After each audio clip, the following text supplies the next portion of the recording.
Superhumans! Once pure fiction, they became reality the day a god perished in our skies, bringing power to a lucky few and terror to the rest. Those masses are now looking for hope, and I want to provide it. My name is Network, here to prove that you do have protectors during these unprecedented times. What better way to do so than with live footage? Our camera drones capture all the action so you can see our new superheroes fighting the good fight in real time. Thank you so much for tuning in, and welcome to Power Play. Thrusters engaged.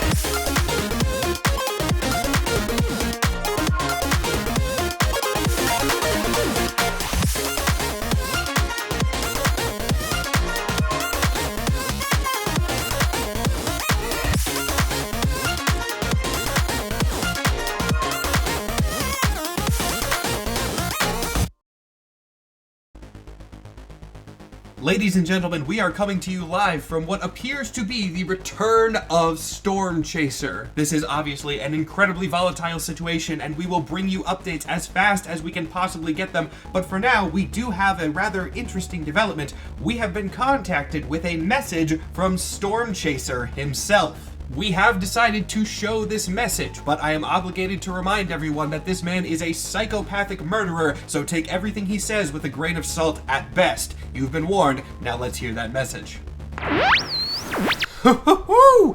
Old TV head talks quite a bit, doesn't he?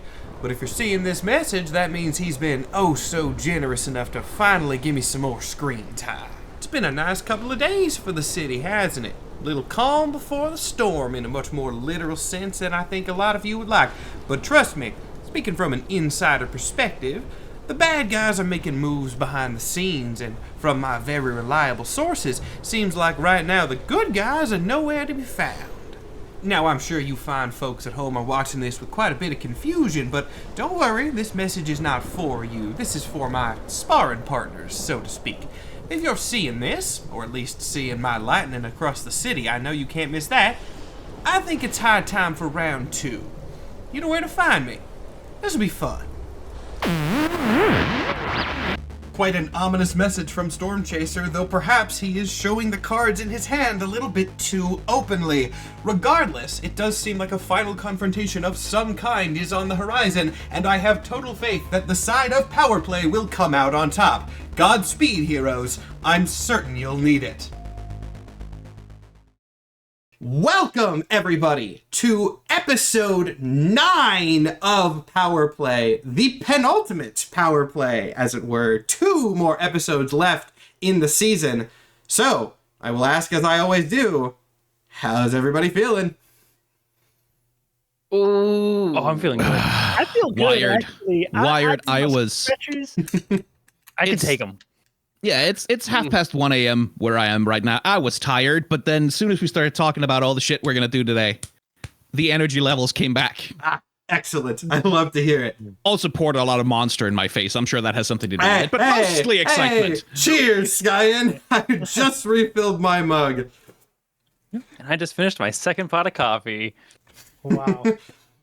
You guys will have seen this in the audience weeks ago at this point, but since we're pre-recording these, I just finished the first Stormchaser reveal edit this weekend, and I just sent what that looks like to everybody in the chat, so they get a nice little refresher of him with a little bit of animation. Nothing fancy, not that I have to say that. You guys have seen it already. But it was good to have that done right before, because as I was working, I was like, good, this is what I need to set up for in a couple of days, because Stormchaser is back. We are going to pick up right where we left off, like literally the second after we left off episode 8. You guys are at your little camp. You have been woken up in the middle of the night. You don't exactly know what time it is. I don't think anyone specifically looked last night. But you were woken up by a very sudden and very intense thunderstorm over the Seattle skyline. It was obvious from how exactly things were going down over there that it was the work of Stormchaser, and that demands a response, I think. But as to the specifics of that response, like I said, we're picking up right where you left off. You see that. Go. I think Goo Girl's gonna look and go, I could take him. No, you cannot. We beat him once. We We beat him once. Turns Also, out all you calling gotta that do is hit him. win, calling that a win is a little bit of a stretch. Yeah, it was Yeah, actually our look, greatest failure, in case you forgot.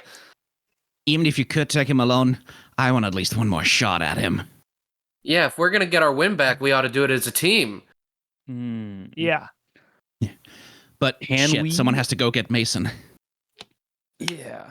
Oh, shit. That is true.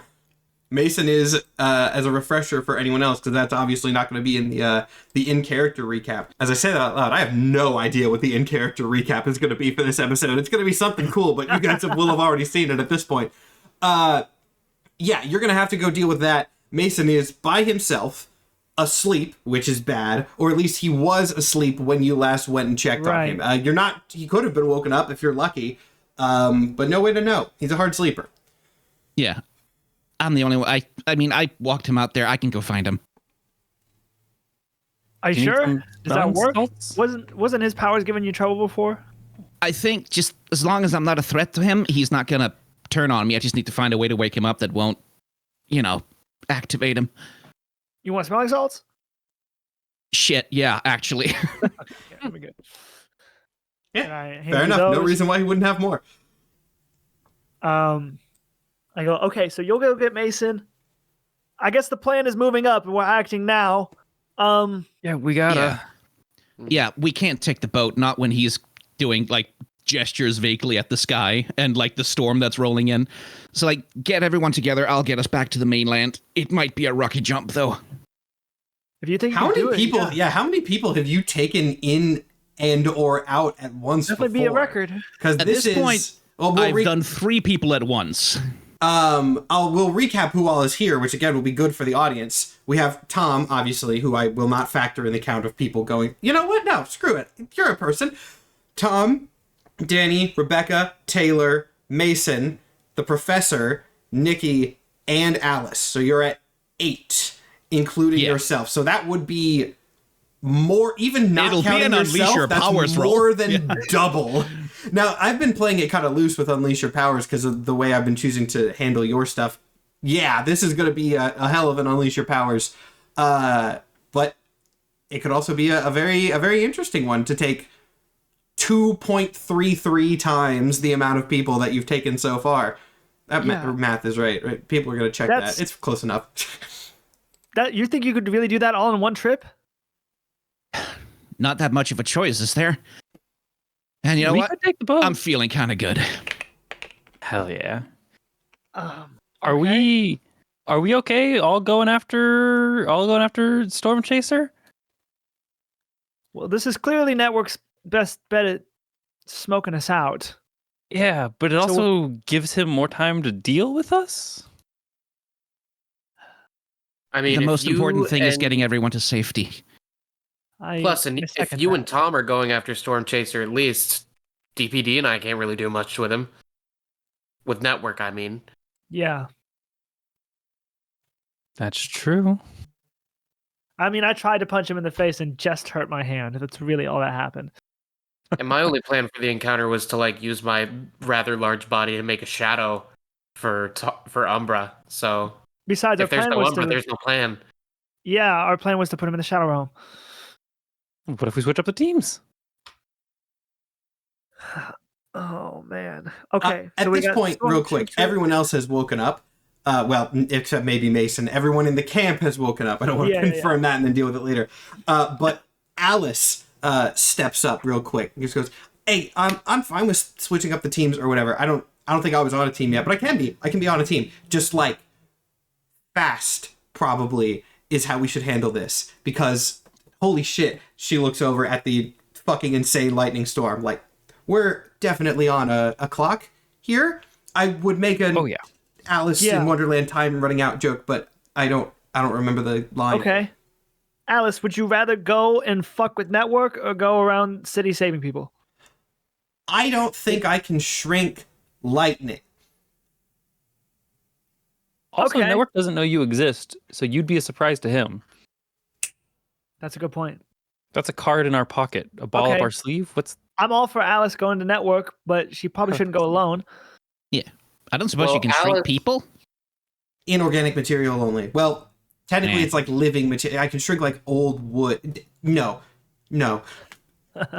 You could bring a lot of opaque material that we could bring into Network's office without him knowing. Yes, Alice, the more shadows in the headquarters, the better. Mm-hmm. Oh yeah, I can just like bring a lot of crap. She walks over and just kind of like leans down and touches a log and then picks it up. Like, I don't know why I needed to make an example. You guys knew I can do this. I was going to put this. She puts it in a pocket somewhere. Yeah, that'd be good. And then by the time you're done, hopefully we'll be done dealing with Stormhead. And we can get there in time? Yeah, we can talk about the rest of it later. I'm going to go get Mason. Okay, you go get Mason. And then I guess Nikki and the professor are here? Yeah. Are you two comfortable going and helping civilians? Yeah, Nikki first we'll handle. Actually, you know what? We'll deal with the professor first because I feel like Nikki TBD might be more conversation back and forth. The professor seems weirdly calm about the whole thing. She's like, I think I can handle that. Yes, I'm not sure exactly how much I'll be able to do. I don't have any durability or strength enhancements or anything like any of you all, but I have my ways. Works for me. Nikki kind of like opens her mouth like she's gonna speak up, and then the professor talks first, and you see her like very notably close her mouth and then just sort of nod instead of actually talking. Nikki, you sure you're good? Yeah, I can help. Nothing's gonna happen to you. No, it's not that. I know you're gonna not let anything happen to me. I don't know what I could do. Like, the professor's the genius, at least. She built all the tech that you guys have been using. I don't know how she makes it so fast. And I helped a little bit with some of it, but not most of it. And all you guys, even Spooky Man, you have superpowers. I'm just here.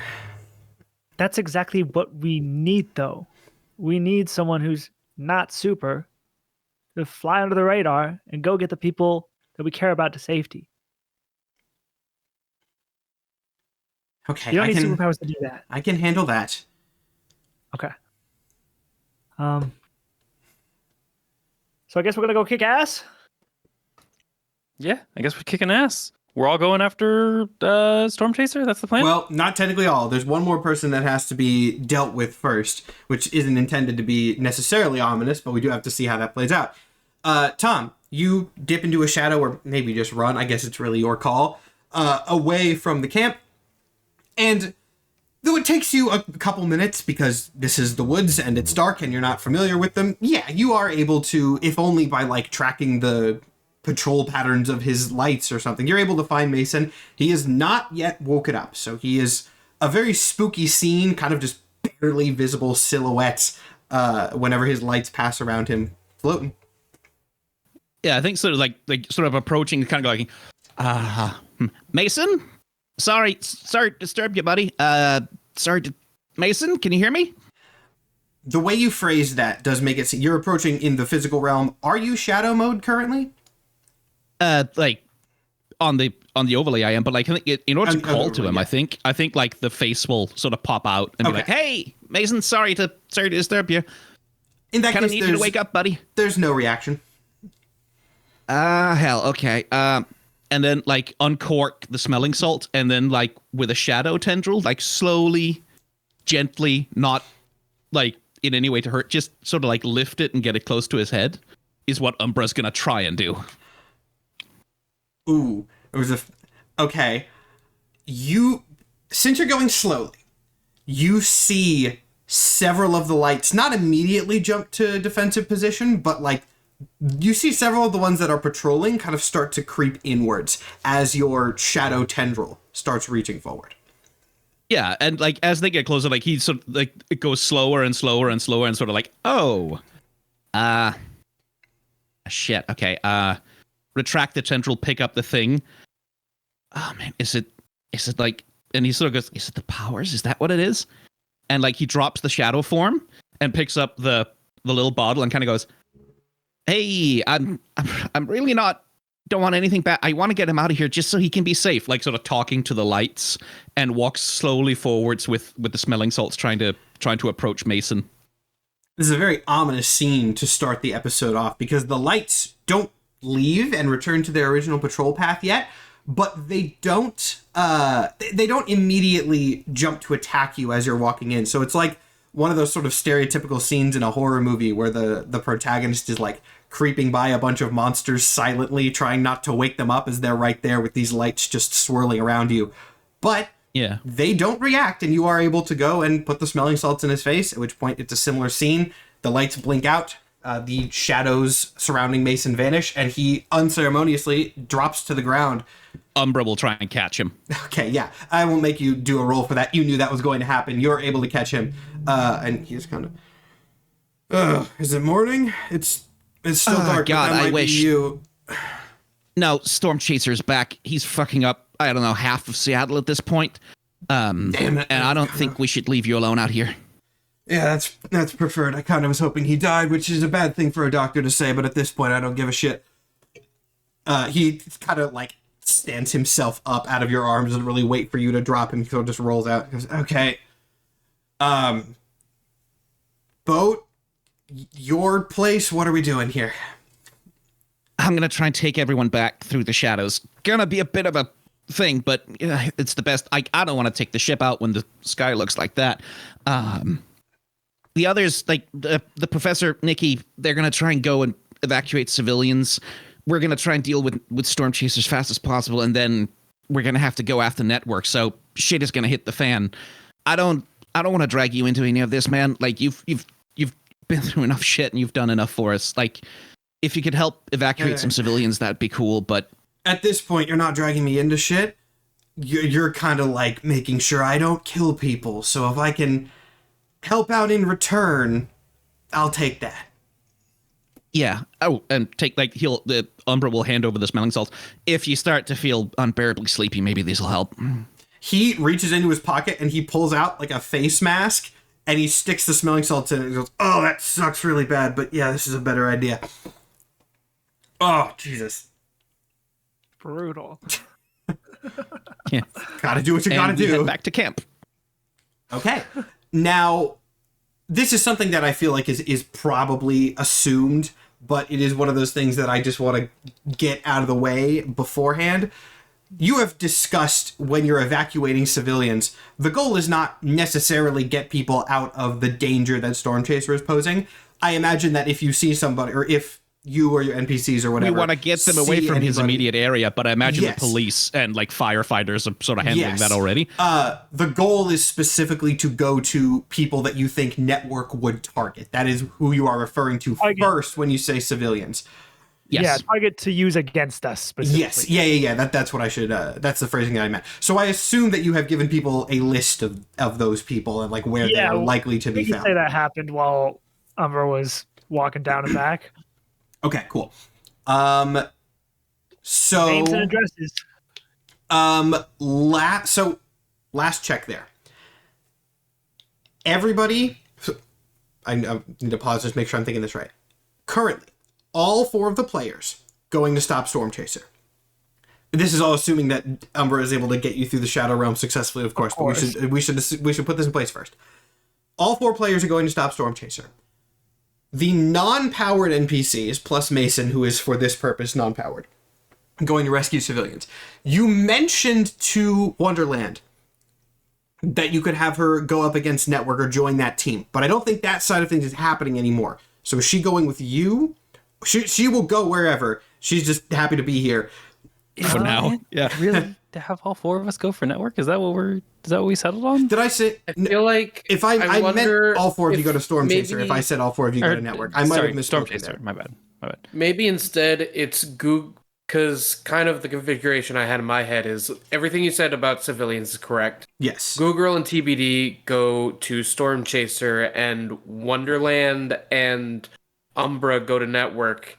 Danny was also planning to go into that group, but she can kind of go wherever it would make more sense for her. Okay. But she's probably leaning more toward Network being the thing to deal with directly.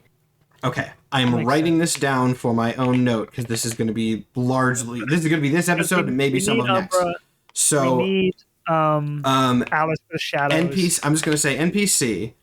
Or evac.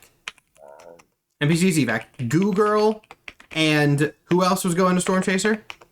Me. Goo Girl, TBD, Stormchaser, You'll be Goo Guy again.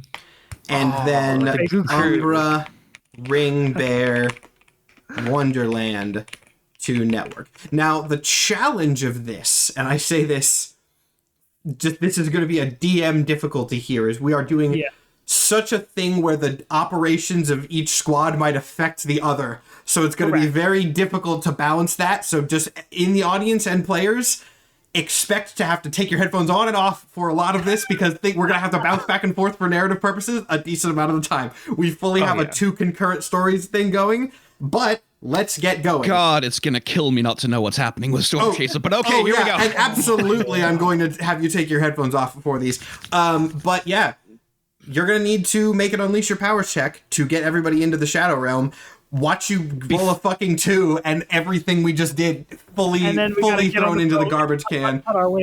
Well, I can tell you that's not going to happen because I am going to use a move I picked up from the Nova playbook with one of my advancements called Charge Your Powers, where I roll a very nice, respectable 7, which means I get to hold 3 burn that I can use to power up my abilities at the cost of marking a condition, which in this case is going to be angry. So Umbra is going to like take a moment and focus, and like the shadows in his immediate vicinity are going to do the Super Saiyan thing of like there's going to be some wobbling and things like, okay, motherfuckers, let's fucking do this. And I'm going to spend 2 burn to do what's called overcharge.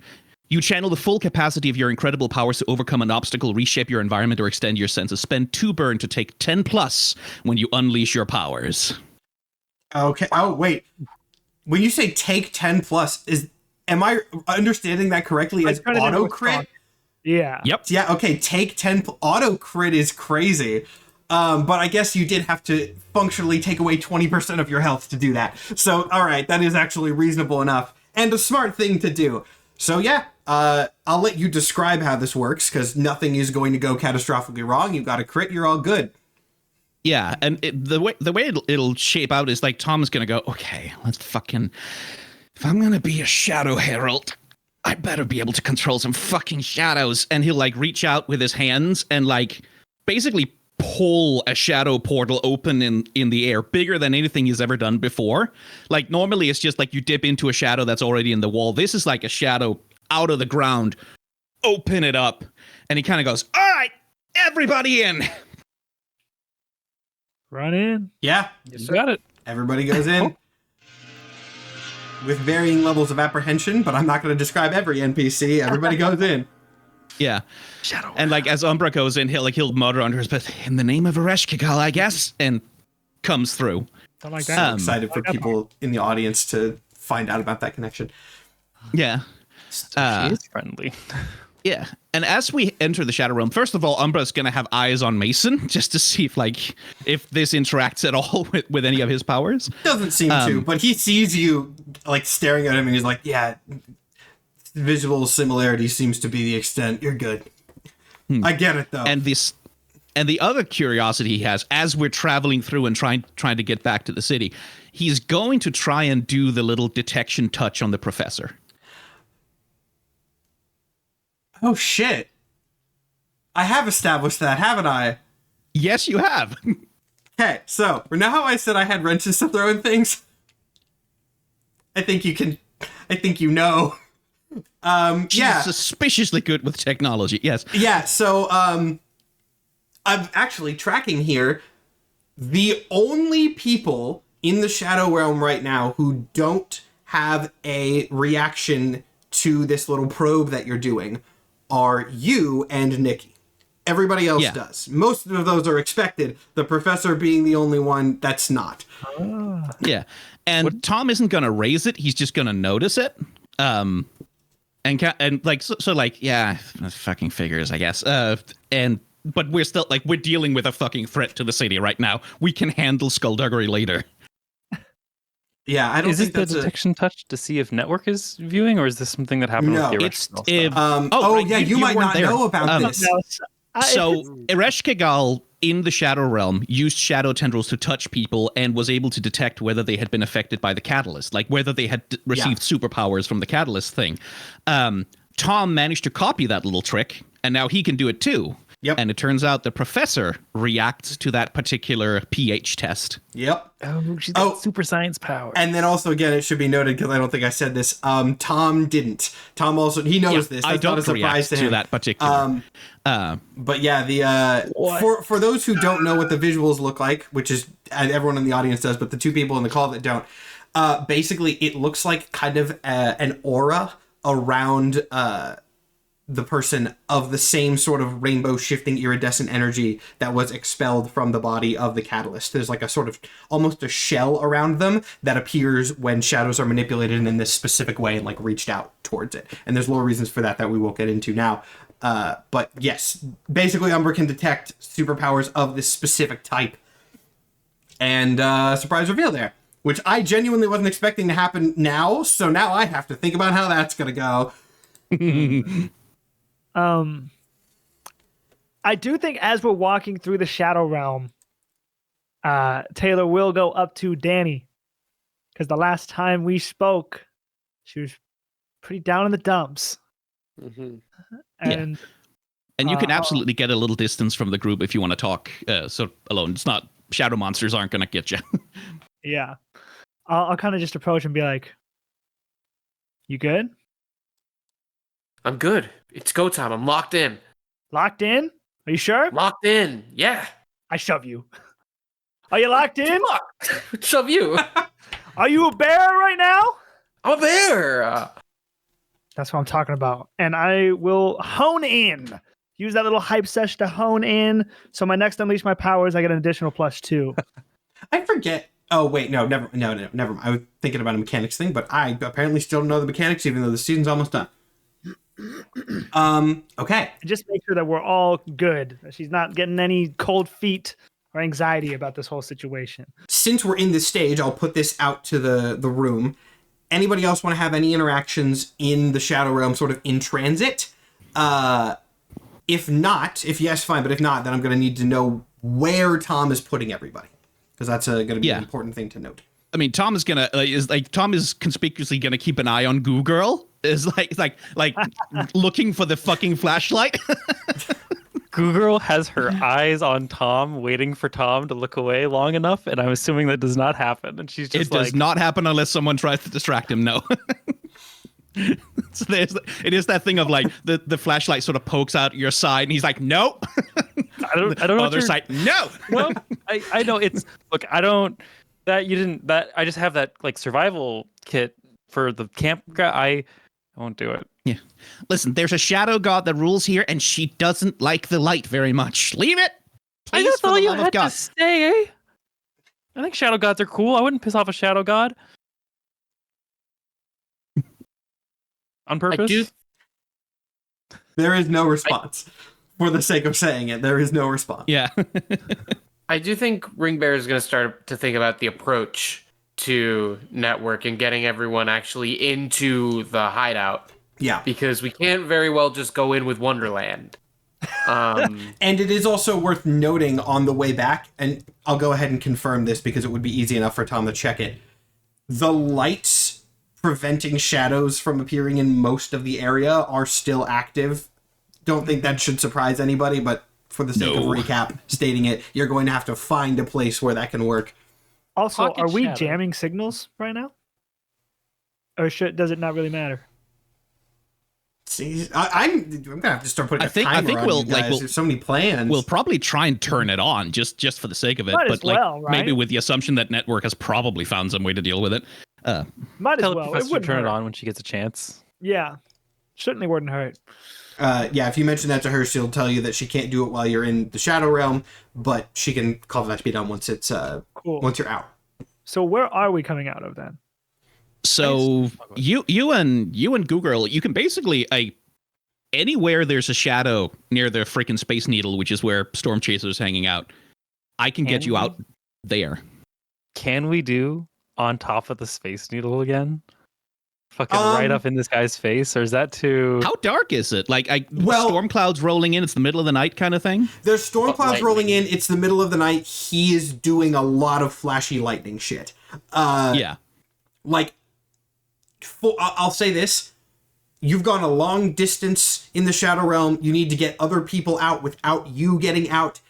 The lightning is not going to make it easy enough for you to get a stable portal right under him, because that's the center of everything. He's probably got like a little lightning aura going around himself to make sure that you can't, jump him. You can maybe get close, but you're not going to be able to get on the Space Needle. Yeah, I 'cause don't he know. knows What that trick. surrounds the Space Needle? Are there any, like, skyscrapers sort of within sightline? It's actually if we want to get really, really, really specific, which screw it, let's get really fucking specific. Because this is also a cool image. I hope this isn't I hope they won't get mad at, they won't know. There is a very cool, stained glass museum gallery, I guess, for this one artist who does stuff like that, named Dale Chihuly. The reason I bring up that seemingly unrelated fact is that part of this gallery is a garden full of stained glass that is surrounded by a pretty damn tall hedge, and it is near the Space Needle. Everything else around there is like museums and stuff. There's no skyscrapers. Honestly, your best bet would probably be either inside somewhere, which is an option, or next to a hedge that's bordering it. Yeah. I mean, I guess I'll bring them inside the Space Needle underneath where the hell Stormchaser is, I guess, is our best exit point. Cool. I like that. So All right. when you say underneath, hate to be so specific, but this is a valid question. This is not me sort of trying to get super pedantic here. There's the ceiling of the Space Needle. There's the round part that's the tourism deck, and then there's the bottom where people go up to the elevators. When you say underneath, do you mean the base Initially, I'd or say in the the deck? the tourism deck, so they don't have to go up the Okay. elevator. I just but, wanted to be sure. So tourism deck. Okay, so that's where you guys are getting dropped off. Since all of this is going to happen in rapid succession, let's determine where everybody's going to end up first, and then I'll decide who gets to have their scene start first. Yeah. As for the rest of us, I figure the sensible thing is to get us as close to the headquarters as I can possibly get us, even if I can't get us inside. And then I'm going to have to wait outside while everyone else busts in and create some shadows for me to use. Okay. Here's my plan, because I've been thinking about this for a little bit. Yes, absolutely. Excellent. Danny can Love to go hear in it. first. Umbra and Wonderland can stand on guard in the Shadow World. Danny gets into the office under the guise of, hey, I'm pissed off. I found out that they're doing all these plans. They're putting my family in danger. Goes to meet with Network. I throw a tantrum, breaking lights and being able to make a shadow for you to enter from in the office. While we catch him off guard, then Alice deploys her stuff. We get a shadow, and you bring him down. Absolutely. I am game for this plan. All right, cool. Oh yeah. So you're going in through a pathway that elevator or garage. You can kind of take either. I will take... Note that if you go through the garage, you're elevator. going to have to walk through the tunnel, but then that might be a little more... There's pros and cons to both. Okay, elevator. Yeah. Cool. Yeah, if you want to come in as though you're coming in for a meeting, elevator might make more sense. Yeah, sure. that's a Yeah. good point. And then with that, just for my sake, where are you dropping the NPCs off, or is it just sort of near a person that you know? Good question. We will know the locations of where they need to go to evacuate people, so I think, depending on how much time we have, I'll drop them off either at a central point where they can get to the locations they need to get to, as reasonably easy as possible, or else, literally outside the houses of the people we want to get the hell out of here. So, yeah, you definitely have time to do that, I would imagine, especially since Ring Bear is going in by herself first. So that's actually great. So we have the scene set. So many recaps this episode, but that's what you have to do when you're going into a scene like this. So, Goo Girl and TBD on the top deck of the Space Needle under Stormchaser, gonna go do a cool superhero fight. Ring Bear is going into the hero complex. Wonderland is, I guess, waiting inside the hotel lobby, I guess. Just waiting somewhere nearby. And then, Umbra, you are currently busy ferrying people around the Shadow Realm to people that need to get out, and then when that is done, you will return to the Grand Aurelian for Ringbear's plan. Great! We have the scene set. I think logistically it makes the most sense to start with Goo Girl and TBD. So, other people, headphones off. Lots of secrets Network this episode. drops them off, like he'll like give Goo Girl like a slap on the shoulders, like kick his fucking ass, and like TBD grab his shoulder and it's like, you know what you're doing here, right? Oh yeah. Good. We got this. Don't let the fucker walk away this time. Oh. Push him out of the portal, and off go Fly my on the wall. headphones. What's the plan, Oh. boss? Kick his ass, I guess. I would just keep an eye on me. He might fling me again. I don't think it'll kill me, but I don't really want to do that again. No, I got you. So Also, if he flings me, just like goo me. yeah, do you want to... I can just, like... What if I just, like, give you a goo tentacle to hold on to now, and we're, like... Like a tandem rope. Like a goo safety line. Yeah, like a goo safety line. Might be the best idea you've ever had. Thank you. Yeah, here, just wrap Put it this on my around waist. yourself, and she just, like, That is creates a weirdly safety line? good idea. Like, that's such an Occam's razor superhero thing. It's like, oh, just like a bungee cord. Yeah, all right. Yeah. Okay. Look, this guy's whole thing last time was hostages. If he doesn't have any hostages, because right now he's destroying the whole city, we just go punch him in the face a bunch. That's what I'm thinking. He's weak. He's got nothing without people to hide behind. So let's go kick his ass. Let's do it. Yeah. Severe weather events are so weak without people to hide behind. Weak. Weak! No, his face is weak, because we're going to punch it, and he's going to crumple. He does have a weak point on his face. Anyway, TBD, you don't immediately have a way to get from this place to the No, roof, but I I'm imagine assuming I that can- Goo Girl is going to somehow sort of Yeah. slime you up there. Yeah. I can just... Yeah. You... Hey, TBD, do you want to use Goo Girl as, like, fucking power armor? Like, armor in the X-Men? Like, in what way? She's made of slime. She could put things inside. She's already carried a person before. You want me to wear you? When you say it like that, it's... Hold on. Yeah, it sounds insane. Oh man, we need to I get. think this is conversation gonna be probably such a happened in character, such actually. a tone switch when you actually get up there. I'm confused what the tactical benefit of that is. So he doesn't die. We can get upstairs. You know what? Never Yeah. mind. Never. I think Goo Girl has suggested this and is like, that is weird. You're right. I was thinking the X-Men Common visual. Rider Gav gummy bear armor What do you looking think is a ass. good idea? Wearing you is a little bit out there. Let's go kick his ass. Let's go kick his ass separately. Yes. You go up there, and you see Stormchaser leaning against the spire of the Space Needle, much like he was the first time that you saw him up here, or just kind of casually leaning against the wall. There's lightning coursing all around up in the skies above. You can see these little swirling currents that could easily form into tornadoes at a moment's notice. There is one notable different thing about him, though. And that's while his suit is largely unchanged, he does now have a massive gash-like mark across the mask of his suit, which isn't bloody or anything, apparently, but you have an idea of what's under there. It has not been that long since Umbra and Ringbear did some damage to this man, and it's clear that he has decided to make that, at least to some extent, part of his branding. And as he looks up at you guys, he sort of pushes himself off the thing he's leaning on and speaks. But this time his voice is distinctly different, as his mouth and throat have been very, very, very, very injured. You hear sounds of the storm itself kind of coalesce into what seems like a voice. These whistles of wind and rumbles of thunder, not coming from Stormchaser, but coming all around you. He goes, "God damn. Thought you were never going to get up here with all that talking you were doing down there. Wear you like a suit of armor. What the hell's wrong with you folks?" It's not a bad idea. I'm insulated. Sure. So what, you only have one trick? Stand on top of the Space Needle and be scary? Nah, I got a few tricks up my sleeve, but I'm not from around here. I like the scenic locale. This is an iconic building.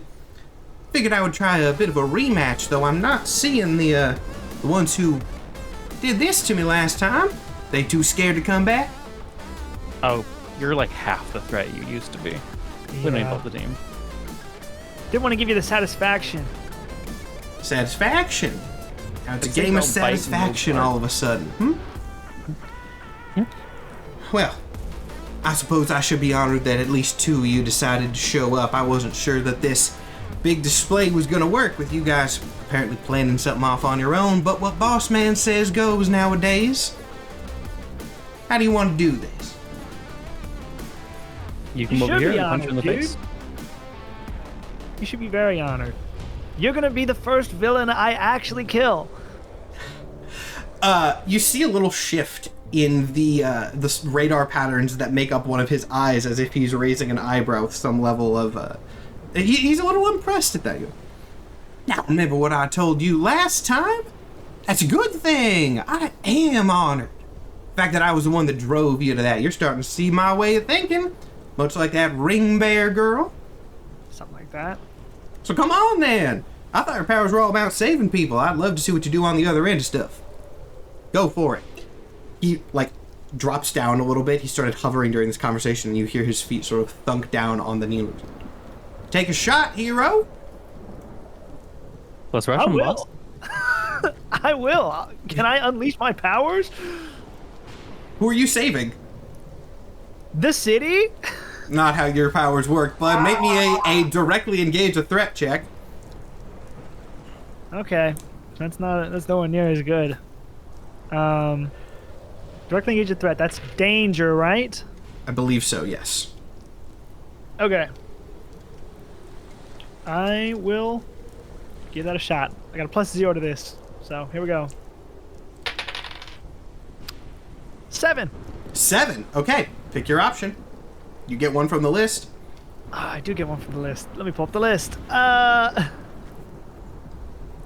feel like it's actually been a while since we did a directly engage. We've been doing a lot of espionage stuff. Okay. On a hit, trade blows, pick one of the following options. On a strong hit, pick 2. I would like to... I'm not going to pick the selfish option of frightening the opposition. Hey, you I would can. like to create an opportunity for my ally. For the record, I do want to say something, because this might matter. It is impress, surprise, or frighten. Those are not 3 separate options. If you had picked that, you would have impressed him. I get to decide how that plays out, because that's character specific, right? You don't get to determine character reactions to things. That would be insane on a 7. It is you make an impression on them, and I get to decide what that. Make an impression on them is probably a better phrasing. Anyway, what did you choose? Create an opportunity for my ally. We're here to win. Okay, so brag. Goo Girl, you're going to get an opportunity from this as he's distracted by TBD's actions, which is what I'll say going forward. But you rush in, try to punch him, and he very easily puts up his fist in like a genuine non-superpowered sort of boxing stance, blocks your hit, and then just punches you directly in the jaw. Didn't need superpowers for that one. That's just good old Southern fighting right there. But I thought you were going to bring something better. Come on now. I think while he's talking and gloating, Goo Girl is just gonna hit him with like the equivalent of a hydro pump. Just A classic. jet of water, punch somebody from as far away as you can. You've done that enough. That can be a directly engage. I'll make that a directly engage. Cool. I got +1 to my danger, so that should be fine. 6 and a 2 +1 is a 9. Yep. Once gonna hit. Do we have team points here?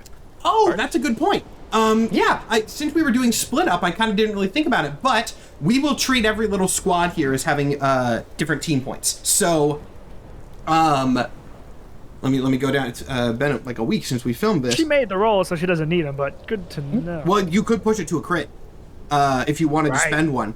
So, if the leader has influence over every teammate, I'm going to assume that's still TBD in this case. She's calling me boss, so yeah. That pushes it to 3. If everyone has the same purpose, I would think so. That pushes it to 4.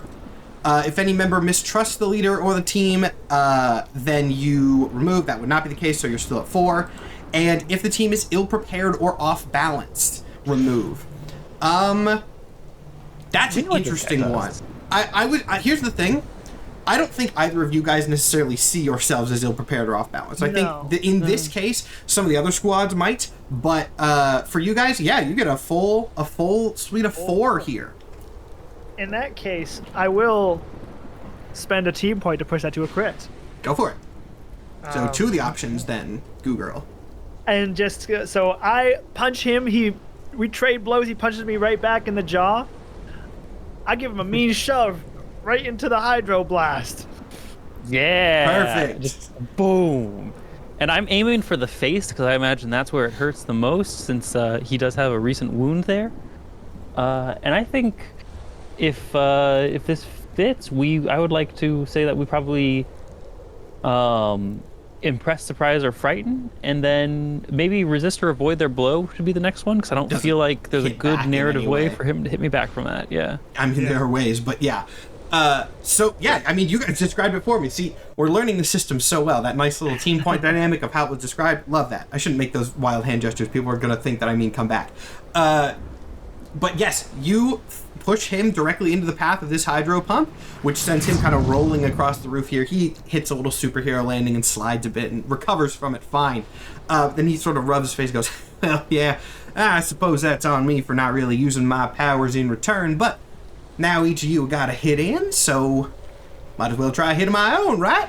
Start off with a classic, and literally the second after he does that, he's just going to fire a lightning bolt down, sort of like as both of you, I don't know, he'll just use both hands. Fire lightning bolts at both of you guys.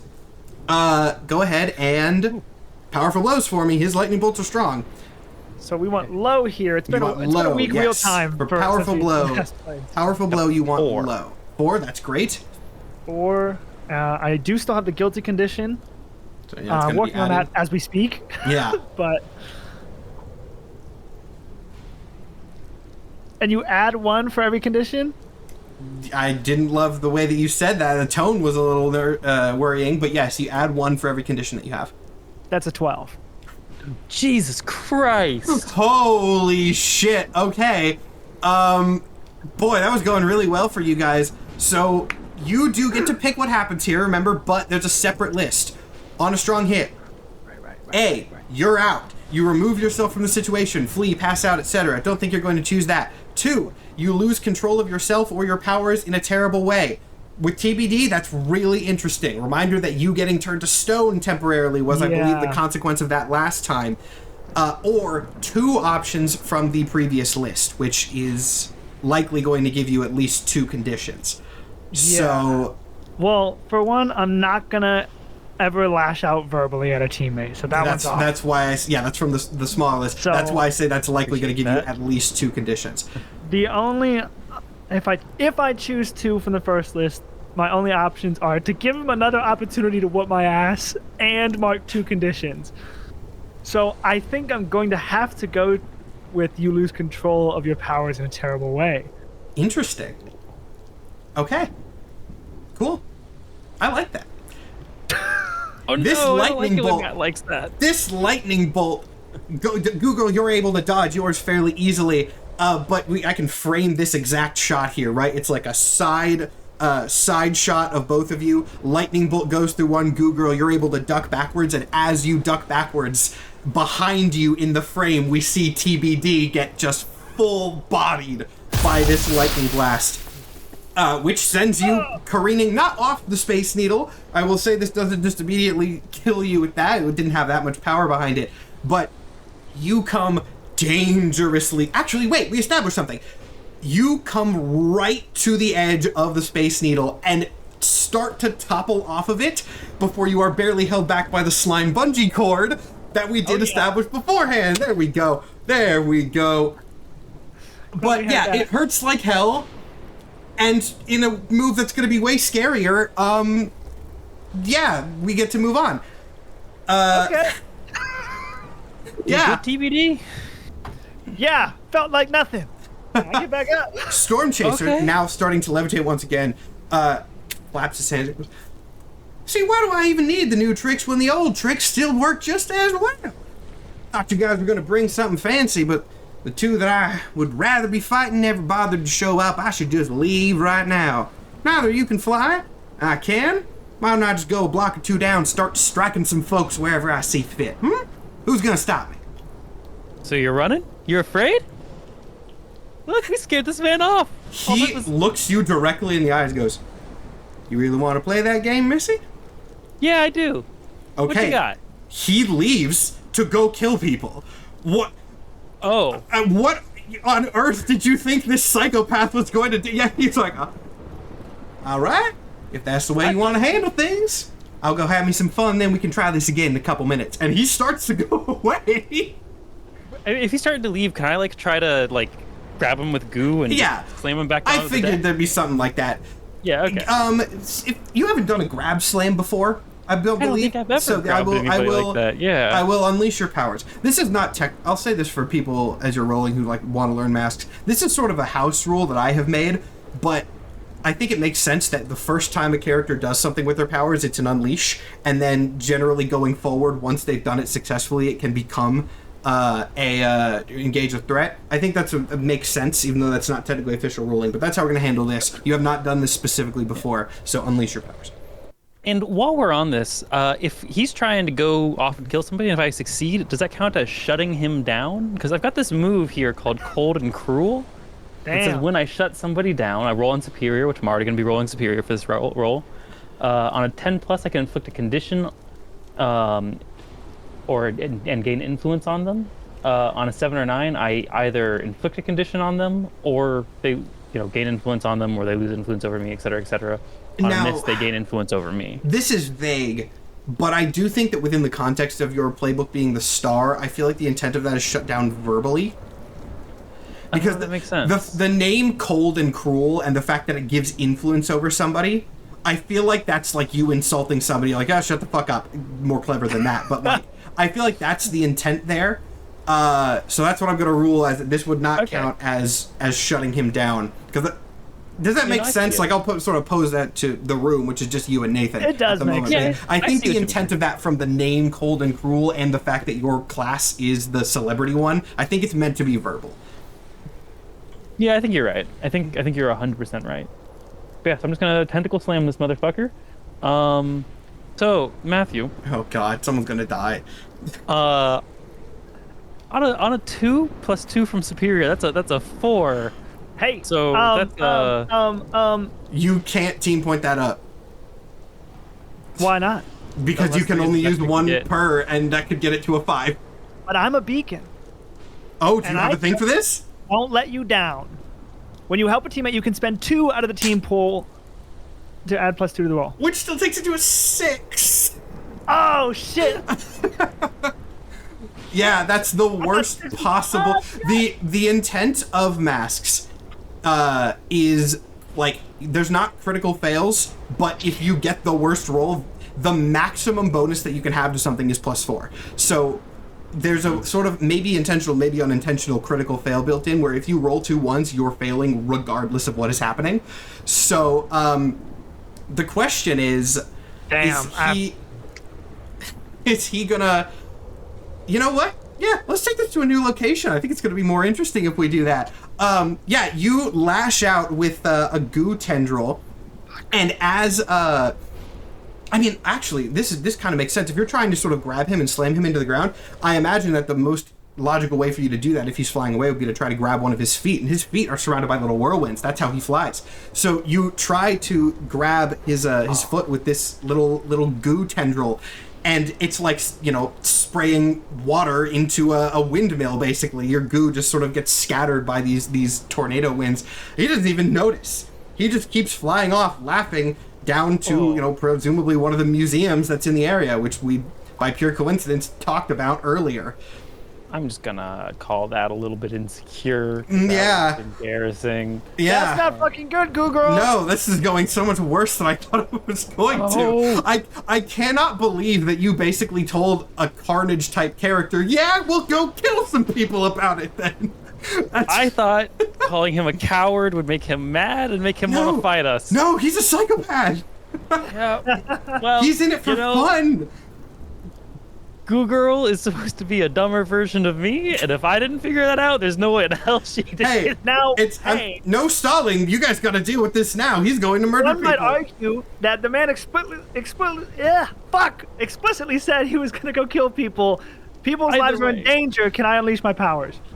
Yeah, go for an Unleash Your Powers. Try it. I mean, this is a wild case. Well, actually, okay. You know what? Actually, I'm going back on that because right now he's just flying away. There's no like specific person that is in immediate danger. Like there will be, but you're going to try that. You're going to have to wait until there is somebody for my in powers active to work, danger. I just gotta wait for someone to almost be about to die. This shit sucks. Yes, that is the major drawback of you having such a versatile power is that it is versatile in specific situations, which is an oxymoron, but it's a correct one. Hey, Can I? you know what? Goo Girl, this might be fine because honestly, I can't do shit unless people's lives are in danger. That's fair, but I don't really want to put people's lives in that much danger, and we got to get over there. And can I use my moment of truth here? I know it's a one-off thing, but this feels dire. No, using your moment of truth here is probably a good idea narratively. Yes, I am going to explain what that is. For the audience, I believe we might have mentioned this in like an after show. I don't think we've actually talked about it in an episode. We were leveling up in the after show. A moment of truth in Masks is something we have not seen yet. It is what I would describe as an ultimate. It basically allows a character to do kind of whatever they want. It is described, to shorten the description, as basically you become the DM for a little bit, and you can pull whatever crazy bullshit maneuver that you would like. The trade-off for this being so strong is you can do it once. Not once a scene, not once a session, once. Technically, once you level up to like what is essentially level 6, you can spend an entire level up getting a second use, and then once that second use is done, it's done entirely. So you can use these 2 times per sort of character. And in this, I do not believe that they're ever going to level up to the extent where they will hit, because this is a relatively short campaign. So for power play, each character who chooses to get a moment of truth gets one ever. And yeah, given that this is, no offense, pretty actively Goo Girl's fault, I'm very curious to hear what you want your moment of truth to be here. Remember when Goo Girl said she could solo this guy? This is what she had in mind. Okay. She's gonna grab that very tip of the spire, the Space Needle, and she's gonna slingshot herself up and also in the direction of Stormchaser. And all right, so Goo Girl is liquid. Clouds are made of water, and I worked for a weather data library for a little bit, and there's one fact that's stuck in my brain for a very long time, and that's that the average storm cloud weighs about 1.7 billion pounds. Yeah, clouds are big. That's a lot of water, and our girl can absorb liquid. So I think she's gonna fire herself up into that cloud, and she is going to pull in as much goddamn mass as she can, and she is going to try to land in front of Stormchaser as big as she can. She's reaching for kaiju heights. I'm sorry. I'm going to interrupt real quick. I didn't technically clear this with you, but I'm just going to go ahead and assume that you're cool with the phrase Kaigu. Kaigu? Yes. Oh, God, yeah. Yeah. I figured Operation Kaigu would be something that you were open to. Are you leaving me on the needle, or am I tagging along? This is a moment of truth. You get to bullshit whatever the hell you want. Can I pull you with... Yeah, I would like to pull TBD along with me. I don't think Goo Girl has told you what we're doing. So from your perspective, it does look like I've just launched us into the sky. And then... ripped along. And then next thing you know, you're probably in, like, the palm of one of the hands or something. And I'm hoping to just, like land and just swat this motherfucker out of the sky like a fly. Here's a cool thing about that. You don't have to say I'm hoping in Moment of Truth. You can just do it. Yeah, that's true, actually. So she's gonna you know, launch over, down in front, and just slam. Just absolute, like you know, swat him down into the ground. I don't know if this is gonna kill him or not. I will leave that up to Matt. I know Goo Girl has not been as gung-ho about killing as the others, but she would not be upset to kill this man. And she is gonna just wham and just as hard and fast as she can propel this man towards the ground. You smack this guy as hard as you can with kaiju force as TBD just kind of dragged along by that little bungee cord that you have made. This is actually a really great image. I want somebody to draw this of gigantic Goo Girl forming next to the Space Needle. Perfect Godzilla. scene for Kaiju. Well, Godzilla also works, actually. They've got double puns there. Godzilla. Both of those Right, puns you actually work. This is fantastic. This is the perfect Seattle superhero comic scene. And you power slam him into the ground. He goes flying down to the dirt. You do see a little like wind puff as he lands, if he maybe dampened the impact a little bit. But he does hit hard. He is not dead, because I'm a superhero writer. If you think I'm passing up the chance to have us roleplay an extended weather villain versus kaiju fight, absolutely this is going to be a thing. This is going to be one of the coolest fights from the series. And to that end, Stormchaser starts after a second rising back up into the air. He does this pretty quick. He like shoots a jet under him and rockets up to sort of near your eye line height very quickly before you get a chance to react. And as he's doing this, you hear, once again, echoing all around you, it doesn't have to be close to you to talk anymore, his laughter, as he is apparently very amused by it. He goes, "Now that's the new kind of tricks I was hoping for, and if you're going to show me one of yours, why don't I show you one of mine?" He reaches out his hands, Oh boy. and you see these storm radar patterns condense, as they have done many, many times before, like he's going to shoot a lightning bolt, or a wind jet or something like that. They condense from green to yellow to orange to red to pink. Pop quiz. Real weather pop quiz. Does anyone know what pink means on a weather radar? Ice. Pink means hail. And as he reaches out with this new attack, just dual machine guns of ice chunks start rocketing outwards towards this massive slime kaiju. And as that happens, we're gonna go into a little bit of like a slow-mo shot of the massive Goo Girl and then Stormchaser flying around firing these ice miniguns, and we're gonna sort of slow-mo there. I think that's a great time to cut over to the other squad. Yeah. Oh, that's so good. I also love that in this situation, I know we said Goozilla, but it really feels like Goo Girl is King Kong and I'm the maiden. Being held as she swats at a plane. Yeah, that's the that's the parallel is freeze actually frame. right there. That's the freeze frame. Is we have What are you giant holding up Goo the Girl, we needle? have you sort of dragging by this bungee cord, we have Stormchaser doing his ice special attack, and then we have the JoJo's Bizarre Adventure to be continued slide in as we cut over to the other squad. I'm gonna pay for someone to commission the classic King Kong poster where King Kong's on top of the Empire yeah. State Building with the maiden and the planes. Oh, It's yeah. gonna be perfect. Okay. I'm buying that. Now, Okay. we need Mike specifically first, I think, because we did say that Ring Bear. I don't know if Skyan's also good. Skyan's also probably going to come back as we wave With our how hands often here. we switch, we might have to text. That is also true. Are we yes, being summoned? Yes. Technically, well, we'll wait for Mike to get his headphones on. There we go. I thought those could have been like No, power you're- waves, move waves. I acknowledged it a couple minutes ago. I was like, I can't do these like lightning hand gestures because that's also a thing Stormchaser does. We are switching over. Scene is not done, but like I said, we're going to cut back and forth a lot. I do believe with the way this plan was described, we need Ring Bear specifically first. Ring Bear's solo scene as the distraction happens and Umbra's ferrying people along. So, Skyan, I'm sorry we just called you back, but headphones off once again. come on. Is gonna be you'll get your stuff. I am so lonely. Got nobody. I always forget that you're a really good singer. Every time you Aw, sing, I'm thank you. like, hold on, what? Now, after that So the compliment, next time take you your wave, headphones it's just for Skyan. off.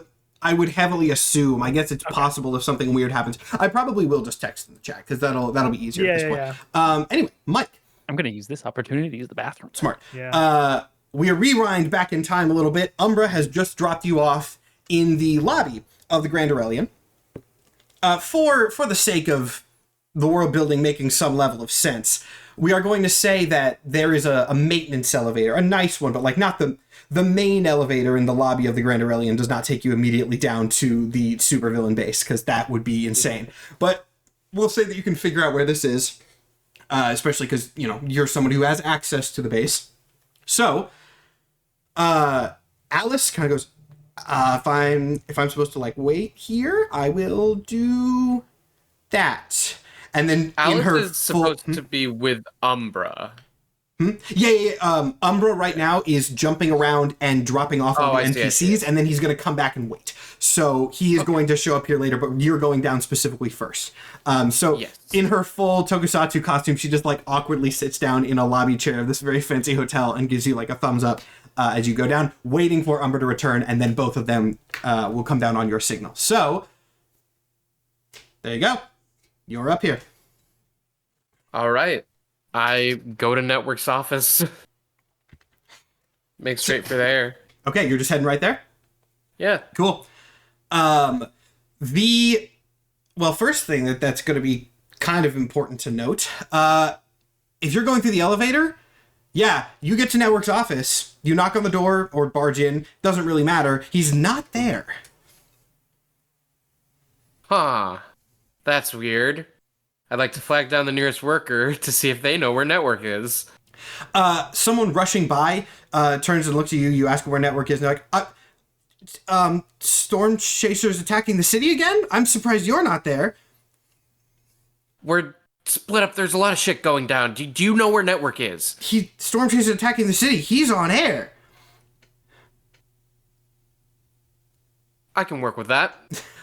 To the studio. To the studio it is. You go to the studio, and yeah, it's as you've seen it, up on that pedestal. Network is there doing his whole thing. There are people running around with, like, drone cameras and footage and stuff. If you look at the cameras, yeah, you see Goo Girl and TBD are talking to Stormchaser right now. It seems they just got up to the top of the Space Needle. You can't really hear anything from where you're standing, but you can see the footage, and Network is up there. Is he immediately going to notice me when I walk in the studio? No, he does not immediately notice you. He is on air doing his thing. The broadcast is likely what you would expect it to be. You know, I can narrate specifics of it if you would like, but, you know, you can probably get the gist of it. It's nothing remarkable. Well, thing is, if it's a studio space, lighting is going to be on the stage and not necessarily... I mean, is the lighting still crazy in here where there are minimized shadows, or... Yes. It actually looks weirdly good on Network, though. I mean, he probably set this up so that his thing doesn't look horrible, but the lighting is fine on stage, I'll tell you that much. Whether you want to take that as a clue or just him being a dick.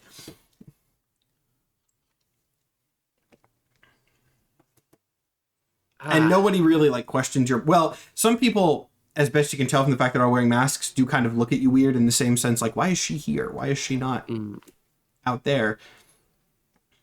Or I guess I should say up there, because the Grand Aurelian and the Space Needle are relatively close. Before I start doing stuff, I do just want to listen in on Network for a little bit to get a vibe on, like, how he's playing this and how he's reporting it. Yes. He is reporting this bad. Actually, I would say he's probably amplifying the absence of you guys, honestly. He's mentioning that you are not there. He's mentioning that Umbra's not there. He is sort of playing that up as maybe there's something going on in the city. Maybe Stormchaser has teamed up with somebody else, right? These, like, lightning storms are having effects all over. Catastrophes are going on. But he's specifically doing this in a way that's like, you know, Ring Bear and Umbra aren't on the scene, and I'm sure that they're doing something helpful for the public. But, like, knowing him, you can kind of tell that he's sort of doing an almost backhanded compliment style thing where he's like, yeah, they're gone. I'm sure they're doing something helpful. There couldn't be any other reason, right? He's doing it in such a way that might sow distrust he can play up later. Right. In that case, Danny is going to get up on camera. She's going to rush the stage. Okay. You're just fully rushing a stage? Mm-hmm. Okay. That's such an unintentionally funny bit for what this could have ended up being. You just full bull rush the stage, and as you get up to the podium, you smack headfirst into what seems to be an invisible wall of some kind. Around the stage? Around the stage. I won't make you do a roll for this. Ah, shit, that's a screen. Ah. Now, it is worth noting, the cameras are still on you, right? The cameras are still sort of like going, or pointing towards the stage. Danny, in a very wrestler way and very confused, is going to just go to chair to... extremely confused by this, is going to just grab random stagehands. Where is he? What's this gimmick? Where is he? Everybody seems... I'm looking for Network. Everybody seems genuinely baffled, like the people that you grab. I want to punch the screen. You want to punch the screen? All right, yeah. You punch the screen. I'm assuming you're punching it with intent to break. To break. Yeah, you're strong. You have wrestling physic powers. I imagine breaking a screen that's showing somebody you don't like is within wrestling bullshit logic. You're able to do that easily. The screen shatters, revealing the normal stage. But there's light in there. It's not dark. But like it was a screen set up for that.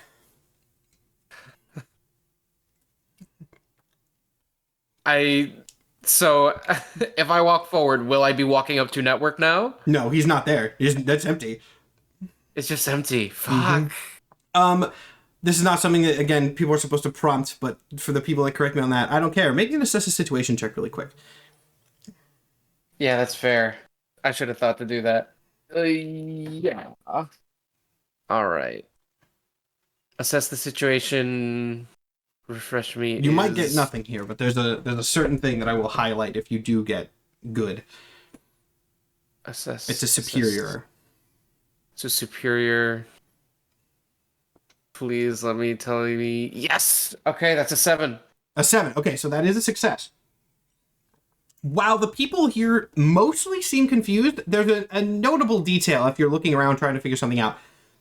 As you rush up to random people, you rush up to somebody who's at the sort of drone station, and as you're doing that, you look up to the footage of TBD and Goo Girl at the Space Needle, and you notice it's cut really weird. Like, at a glance, yeah, that's TBD, that's Stormchaser, that's Goo Girl at the Space Needle, but like something is weird about it. In that it's choppy, in that it is clearly edited. It's choppy, it's edited. It's definitely that. The guy who is sitting in the chair kind of just starts backing away as you're trying to figure this out. Then he grabs him. Is there anything different about the recording today? It's just, I'm just playing what I've been told to play, ma'am. And what are you playing? It's the network. It sent everybody a message. He said that there was some possible risk with the new footage. Didn't want to get a case of accidentally showing anything too graphic again, so he told us to start with some footage of the last fight. Because it was in the same location and it was the same guy, so... Does anyone in this room know where Network went? You look around the room, nobody immediately... Like, everything has gotten a little more hushed at everything that you've been doing, but you don't get an immediate, like, confession or response or anything. Why would he be running a rerun? He knew we were gonna come after him, but where would he go? God. And I'm alone here to figure it out. Mm-hmm. Yeah, you've gotten yourself into this situation, Ring Bear. Alright, not in the studio, not in his office. A video is playing. A rerun. What would he be doing? What is he cooking? If you're worried, we can cut to somebody else and give you some more time to figure it out. Because again, there is an important part of this that would explain some of that, which has been set up, and I know it's been set up. This is not a case of me forgetting. I'm very, very careful. I want to phone a friend, and in universe, that is Danny making a shadow and giving the signal to Umbra to come where she is. Okay. Has it been long enough? Okay, yeah. We'll wave Skyen in. We'll see if he figures this out. Is this This is you. someone? This is you. Yep. Okay. I'll let Mike set you up here.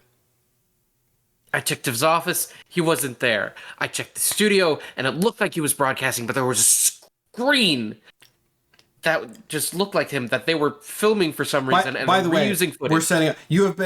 Danny has made a shadow with just whatever for you to come in. Okay, so I am there now. Okay, right. If you would like to be. Umbra I just want to make it clear that wasn't like a phone call or something. Like Danny has Once summoned Umbra you in. senses that there is an in, like, he will be there. Yeah. All right, so hopefully to give you all the pieces that I have, Network wasn't in his office. He's not in the studio. They are running rerun footage of the old Stormchaser fight and presenting it as the new footage. Network gave his lackeys some bullshit excuse about not wanting to show graphic imagery. There was a big screen in the studio that was showing Network doing reporting on this and reporting on our absence. So I don't know if he's recording remotely or if he's even in the base at all. Ah, son of a bitch. All right, well, shit, at least we can wreck this place, right? To what end? Like, to stop the broadcast going out. It's the only thing he values, is PR, imagery, like being on air. That's a good point. Danny turns to a worker. Is there any way we can take this off the air that doesn't involve us roughing up you or your equipment?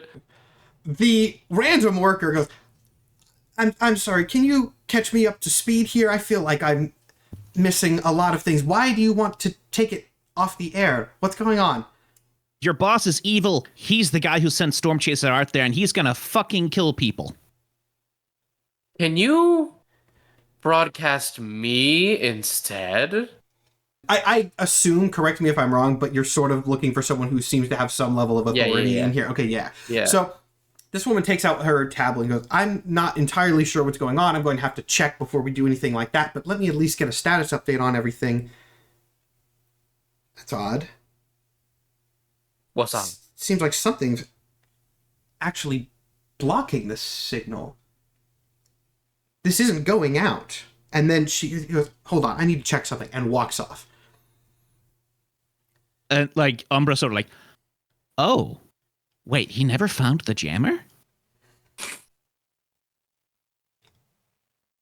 You did ask the professor to jam the signal first. Oh. And if she has superpowers, yeah, she might be better at it than we expected. Well, cool. That actually works in our favor. But in that case, where's Network? I don't know. I mean, shit, I can give it a shot. And Umbra will dip into the Shadow Realm. And the thing I'm going to look for in here is any physical connection, any cables, any kind of fiber optic, like fucking anything that runs through like the dark of the earth to some other location that seems to be crackling with like light and electricity. That's going to be a bit of a hard sell for how your powers work, I will say. I feel like that's pushing. Fair. That's pushing. Like, if he can't find it, he can't find it. That's completely fine. I will go and say you do not. You best you can tell, which is limited. You sense a lot of cables and connections and things going throughout the hero complex, but you don't sense anything like leaving the area, going to a second location. With the sort of footnote on that of you don't know if your powers can do that anyway, so that might not be that helpful. Yeah, so like he's like, yeah, shit, I can't, just nothing to grab onto. Hey, you think Levi's still here? I don't see why he wouldn't be. Right, well, I also don't see how that helps us. Well, I don't think he likes Network that much. So like maybe maybe he'll tell us something. I'll go have a chat with him. You listen, if you're gonna cut a promo on air or something, or find something, we can tell the professor to turn off the jamming. If you can call him out, if you can wound his ego, if you can make him mad, I don't think he can resist making a move. You're right. Let's go on the offensive. God, I love this little mystery section. I planned this, and things are going so well. All right. Is that Matt or Network talking right now? It's going well narratively, and you can interpret that as you would like. Let's do your thing first, I think. So you want to go and check the cells below? Yeah, like, again, like, Umbra is very much in his powers now, so he's searching for, like, any sense of leaving. He's going physically, but he's also, like, reaching out and trying to, by whatever means he can, try and get a sense of where the hell he might be. And who else is here, for that matter? Like, are there other people in the cells right now? So can I tell? Do I have any way? The lights are on everywhere. That seems to be something that Network has mandated even for the cells. But as you start heading that way, you do notice something that you don't even necessarily need to know your powers for. Most of the cars are gone. Aha. Most of Including, the cars, I suppose, are not there. Is the tank still there? Where was the tank, really? Do you remember the row or the column? You don't see a tank. Of course I do. I was down there with the mechanic, like, staring at it. They could shuffle around. You look out there. You don't see it. Do you want to stop and look? It's not all the cars. You want to go to the back of the garage. If I notice and look that I for a can't tank? see the tank, I'm going to take a second to go look for the frickin' tank. Okay. You don't because, get like, to... it'll be a thing of, like Umbra's walking by, like, searching for Levi, and it's like, yeah, all the cars are gone. It's like, wait, is the tank... Did he take the tank? Because that's a worrying signal. Tank is also not there. Umbra is gonna, like, oh, son of a bitch, that can't be good. Fucking hell. And at that point, he's just gonna, like, Levi, are you here? If you go down to those, if you yell that in the garage, you're not gonna get any response. But if you go down to the cells, like, he's running through and, like basically calling for Levi out loud. You get down to the cells. His door opens. Peeks out and goes, "What? I was asleep. Cool. What the fuck? Why are you down here? I'm not going to Ghost World again with you. If this is the Ghost World thing, count me out." And he starts closing the door. Yeah, and, like, Umbra grabs it and pulls it open. Yeah, no, we're taking the fight to Network right now. Or we're trying to. Motherfucker has fucked off and left all of you behind. I mean, Stormchaser's out there basically trying to blow up half the city, and we need to find that asshole and get him to stop what he's doing. Okay. If that's true, big if, what do you want me to do about it? I'm a fish man. Yeah. Look, you don't have to help us. I don't know if Jason is your friend or whatever, if you go way back. Acquaintance. We do go back to his crime days, but not like buddies. Yeah. Well, I guess he's still kind of back to his crime days is maybe... Never mind, that's not the point of... Yeah. Listen, you saw what's in there in the Shadow Realm, right? Mm-hmm. I've got at least some of that shit backing me up right now, and I think this shit is going to get nasty. Mostly, look, you kicked my ass pretty good that one time, but I don't think you're actually that bad of a guy. I wanted to give you a chance to get the hell out of here before shit really hits the fan. And also, do you know anywhere else he might have gone? Anywhere he feels safe, like old hideout, something he thinks nobody knows about? Levi considers that for a moment. And then he goes, and I'll happily roll like a no, you actually said something. You don't need to do that in this case because of something specific that you said, which you're not going to... You have to know goes, yeah, I just want to get the fuck out of here anyway. You get me out of here. Then I'll tell you what I know. Which might not be much. I don't want to, if I don't give you a bunch of clues, don't stick me in Ghost Town again. But I'll tell you something. Yeah, I mean, if you want to get out of here, you're probably going to have to go through the dark place. It'll be a short jump, I promise. I don't like you. No, I know. he once again kind of weighs his options. He goes, "What short jump? Last time you said it wouldn't be that long, and we were walking for a while. Like short jump, jump." That's because I was trying to waste time for Network so that he didn't notice some other shit we were doing. That was a distracting tactic. We can go fast. Where do you want to go? I mean, ideally, out of the city, but I feel like that's going to take a while. I literally just want to get the fuck out to some, like, island or some shit where I can just fish and not have to deal with people looking at me like I'm a fish monster. You don't... Just get the fuck out of here. You don't need to know my tragic backstory. No. I can take you to the harbor. That'll work. All right. Pull open a portal, step in, and that'll be what I'm doing while Danny. All right. Cut back Want in. me to take the headphones off? Or? For this, no, we'll say that this can be... We're sort of split into two teams. We'll keep the two teams' headphones on, just for here on out, unless something wild happens. Danny, you are back in. I believe you heard all that, so you know where we are picking up. Yeah.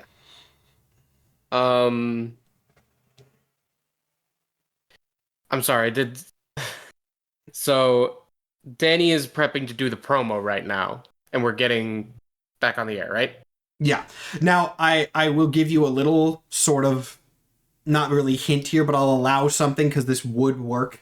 Technically, because I feel like we just have to address this. If you want to contact the professor and tell her to cut the signal jammer, you would have to leave to contact her to do that again. Umbra can just do that. We'll say for the sake of simplicity, Umbra hops out, texts the professor, hops back down to go in and check on Captain Kraken. So yes, the message has been sent, turn signal on in 5, 10, whatever minutes. We can hand wave that, continue. Yeah. So you have a minute and then the signal will turn on at predetermined time. Okay. I mean, there's... Danny's just kind of awkwardly standing in front of the camera for that minute, like, okay, what am I gonna say? What am I gonna say? Do I need any props? No, I don't need any props. What the fuck? No. Are you guys all okay? Like, the crew and everything? Just want to double check you're not under duress. The crew seems genuinely baffled. No one speaks up once again. They're all wearing helmets. Can't really tell their expressions. They do look freaked out, but I think that's to be expected.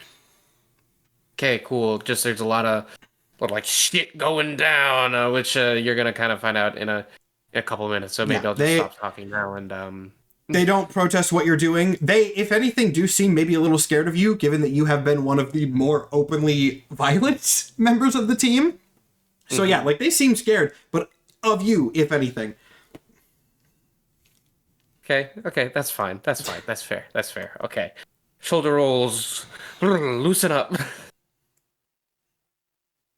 All right, and camera goes on. And I guess I should say, for all intents and purposes, like indicator lights, etc., it does look like it actually does start back up, to which the crew seems surprised. Best you can tell, they genuinely did not know that it was jammed. Like they were being kept in the dark on this by Network as well. Thank you, Professor. All right. We interrupt your regularly scheduled programming indefinitely. Folks, I hate to break kayfabe on you like this, but simply put, the show's over. Because the call of supervillainy has been coming from inside the house. This entire thing has been a work. It has been a sham. Network is not the man who you think he is. We know that he's superpowered, and we know that he has been setting up these supervillain attacks for the sake of his fucked up superhero program. And we are not blameless in that. Each and every one of us made a deal to get into this show knowing that it was shady. And if you take anything else away from this, is that we messed up. And we're just trying to make that right. We do not know Network's current whereabouts, but if you have any means of finding him, find him. Because this is a dangerous man. We're all under duress. Our families are in danger by this man. People have already died for his show. I know I'm throwing a lot at you all at once without any evidence, but come on. I pretend fight for a living. I know this area of operations. He has cells in the basement where he's still keeping Captain Kraken. I'm sorry if this brought you entertainment, or if you liked it, or if it made you feel safe, or whatever the fuck, but it's a sham. Simply put, showtime's over. And Danny's gonna grab a chair and just whip it into a lighting fixture, which by wrestling rules will make it explode into sparks. Yeah. We get on this shot the very, very classic superhero scene of Danny dramatically delivering this speech into the camera, and as the very good speech goes on, it cuts to that speech on various TV screens across the city and world as people do watch this and whisper among themselves and try to figure out what the hell is going on. This is watched in some government, like, emergency military rooms. This is a big, big, big, big, big, big fucking deal. And while I got you, folks, Network, on the record, for the record, in perpetuity, you're a little bitch who never lifted a finger or did a minute of work in his life, so if you want to prove me wrong, I'm not hard to find. And then I kick the camera. Kick the tripod. You kick the tripod, it skids across the floor, revealing the shocked forms of a whole bunch of the cast members, and then I imagine it cuts out. You can turn it back on if there's something to say, but that seems like a pretty good little cut to the testing screen moment. So that's what it's going to do. Cutting very quickly back to the outside. Umbra, you bring Captain Kraken out. It's a shit show out there, of course. The entirety of Seattle is engulfed in a mega thunderstorm. But you are out.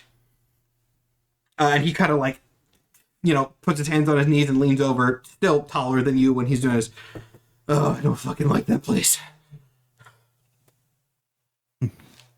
Yeah, no, it's, there are things in there that you don't need to know about. Kind of wish I didn't. Yeah, and don't tell me. Just don't. Oh, right, I was gonna tell you shit. Yeah, I don't have too much for you. Look, I'll give you this much as a favor for taking me out of there. I have not seen Jason actually leave that fucking little bat cave that he has down there since all this shit started. I don't think he's going anywhere. If he's around at all, if he's got anything going on, he's still in there in some fucking hidey hole. He was always good at those. That's what got him into trouble with the fucking mob. But Right, yeah, I guess that makes sense. Well, it's more to go on than what I had before. Thanks, Levi. yep. Jesus, I got so much fucking swimming ahead of me, but Yeah. oh well. Hey, See you never, Levi. kid. Huh? If anyone's in trouble out there on the water, and he sort of just leaves it hanging, it's like, I really don't think you're a monster. I really don't think Appreciate you it. are. I know something about being the freaky one of the group. He puts his tentacle hand on your shoulder and goes, yeah, you're definitely scarier than I am. Yeah. Anyway, good luck on the ocean. I guess I have to go and try and save someone. He starts walking to the ocean and goes, yeah, well, I've seen enough anime and shit to know that I'm probably going to get wrapped up in some crap later, but until then, bye. And then he jumps off the dock, sinks into the water, and you can see his dark form swimming away. Yeah. And Umbra sort of looks after him for just a second, and then he turns his gaze towards wherever the most lightning explosion seems to be happening right now, just to sort of try and get a sense of what the fuck is going on. Yeah. You turn around and look towards the Space Needle, and actually, even from the distance out that you are, you see Goo Girl. Because she is kaiju sized. And with Because that, she's what? with that, we'll cut back. Nathan's not here at the moment, so I'll have to edit this real quick. But yeah, that's a good transition. Actually, this is where Nathan's out at the moment, and we're at about an hour and a half in. we'll just make this our bathroom break for everybody. So we will be back in just a couple of seconds. Make you wait a couple more minutes to see the results of Operation Kaiju over there. I'm excited. I hope you guys are too.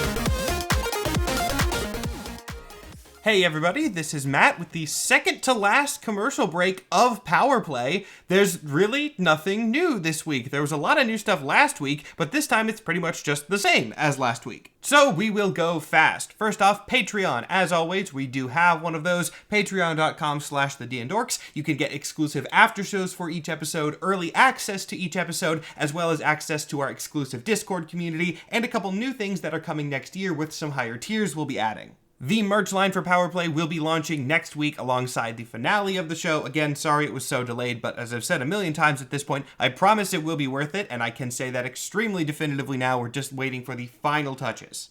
The next D&Dorks series, as I said last week as well, will be a murder mystery miniseries DM'd by Mike entitled Murder Under Moonlight Shade. That will be debuting in January 2025. Look for more details on that next week as well. And of course, there is one thing that is new every week, that being the fan art contest. This time, the winner for episode 6. This winner is by Ginger0379 on Instagram. I love the composition of this piece. It really captures the vibe of the episode quite nicely. I also love how the little signal lost screens kind of remind me of old comics where they would have the descriptive text bubbles right on the cover. It's a nice energy there. Also, since we are approaching the end of the series, I should make it very clear that every episode of Power Play will have one of these fan art contests, including this week and next week. The entry period will still be 2 weeks, and that does mean that the entry period will close after the show is already done. We are still going to announce the winner somehow.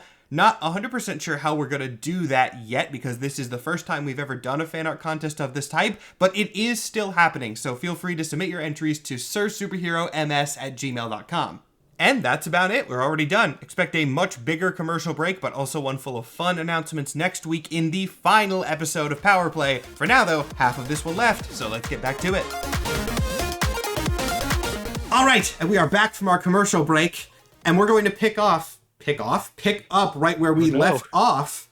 That was, man, that would have been the wildest Freudian slip ever, huh? Anyway, we're going to zoom in right where we had that little slow-mo last time. Goo Girl, even in kaiju form, take a powerful blow from this. Oh yeah, for sure. I rolled a 3. That's good. That is actually very good. I am insecure from failing to grab insecure as a kaiju. I feel like I will give you, you know what, screw it. It's your moment of truth. I will allow you to clear insecure because of that, if only because insecurity is so often symbolized with somebody being small and feeling small, and you are in fact very big. So, if only for the thematic symbolism, I will allow you to clear insecure for being very, again, moment of truth, so I will say. If you wanted to say, I clear every condition with moment, that's dumb, but I'll allow this. Now, due to your massively increased size, you are able to put a hand up and tank all of these machine gun ice shots that Stormchaser is firing into you. It still does hurt, for the record. This is not something that you've done before, and your gooey flesh is getting punctured by, like, golf ball-sized chunks. So, yeah, it hurts like hell, but it does not do any meaningful damage, at least right now. Now, again, I should say, that's good. You're gonna have to...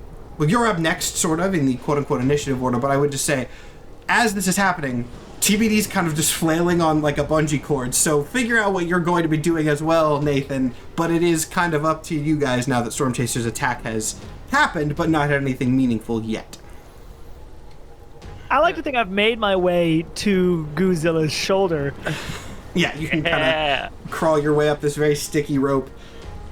I like the imagery, and this has not been said by Jess, but I feel like Jess will be okay with it, of the bungee cord just being one of those like sticky hands coming off of you and wrapped around TBD. Yep. Yeah, okay, cool. You climb up, you pull your way up this sticky hand to the kaiju's shoulder and kind of like squish your way in there. That, you know what, that is actually going to take a little bit of time, I think. Yeah, Goo Girl, you are you have a second to react before Stormchaser gets to do anything. I'm gonna see if I can't grab him with my free hand, because, you can't throw hail at me if I'm holding you. Sure. Even though this is technically a new use of your power, grabbing someone is still going to be fundamentally the same, so engage the threat. All right. That is going to be a 5 plus 1 is 6, so I do not succeed on that. A 6, no. I can assist. I was going to say, yeah, team points are a thing, but in this case, given that you are currently occupied by pulling That's yourself true. up, you can if you can justify it to me. But you're gonna have to justify it to me, at least in some capacity, since we have established that you're doing something at the moment. And also, Goo Girl is the size of a skyscraper, and you are... Yeah, I got nothing. I don't think I... You are one boy. Actually, it does make sense that I missed this, because have you ever tried to grab a fucking fly? Like, Yeah, it's the Pokemon logic. Fighting is bad against flying because you can't punch a bird. However, I'm actually not going to say that that's exactly what happens here. You are surprisingly easily able to reach out and grab Stormchaser. And he's just gonna shock the fuck out of you. Because he's a lightning guy. I wouldn't necessarily make you take a powerful blow for that, because that is mostly him trying to just keep himself from getting grabbed. But after shocking you, he's gonna fly up a little bit higher with his little whirlwinds and go, this is actually a lot more interesting than I thought it would be. Screw those other two. I think you're going to do just fine for my entertainment today. I've done lightning. He's kind of swirling around at this point. I tried to get you with wind. I tried to get you with ice. That didn't work too much. What other tricks do I have in my repertoire? Fuck it. Ice again. And then he's going to just power charge directly at your face. Take a powerful blow. oh, come on, not another high number. That's a 7. A 7. Okay, so that is a hit. You do get to pick your option there before I describe exactly what's going to happen. Are there here. any odds that I could defend? You could try to defend someone, but remember that with a I didn't defend know if it followed somebody, the same rules as I'm busy right now. you were busy for sort of one action, pulling yourself up, and your powers are very defensive in nature. Do remember that your powers did go wrong in a way that you don't necessarily know the effects of yet, because you got I that haven't 12 forgotten. earlier.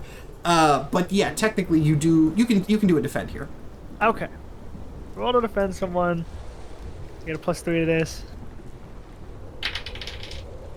That is a 10. A 10. Okay, yeah. You get the full defense amazingly.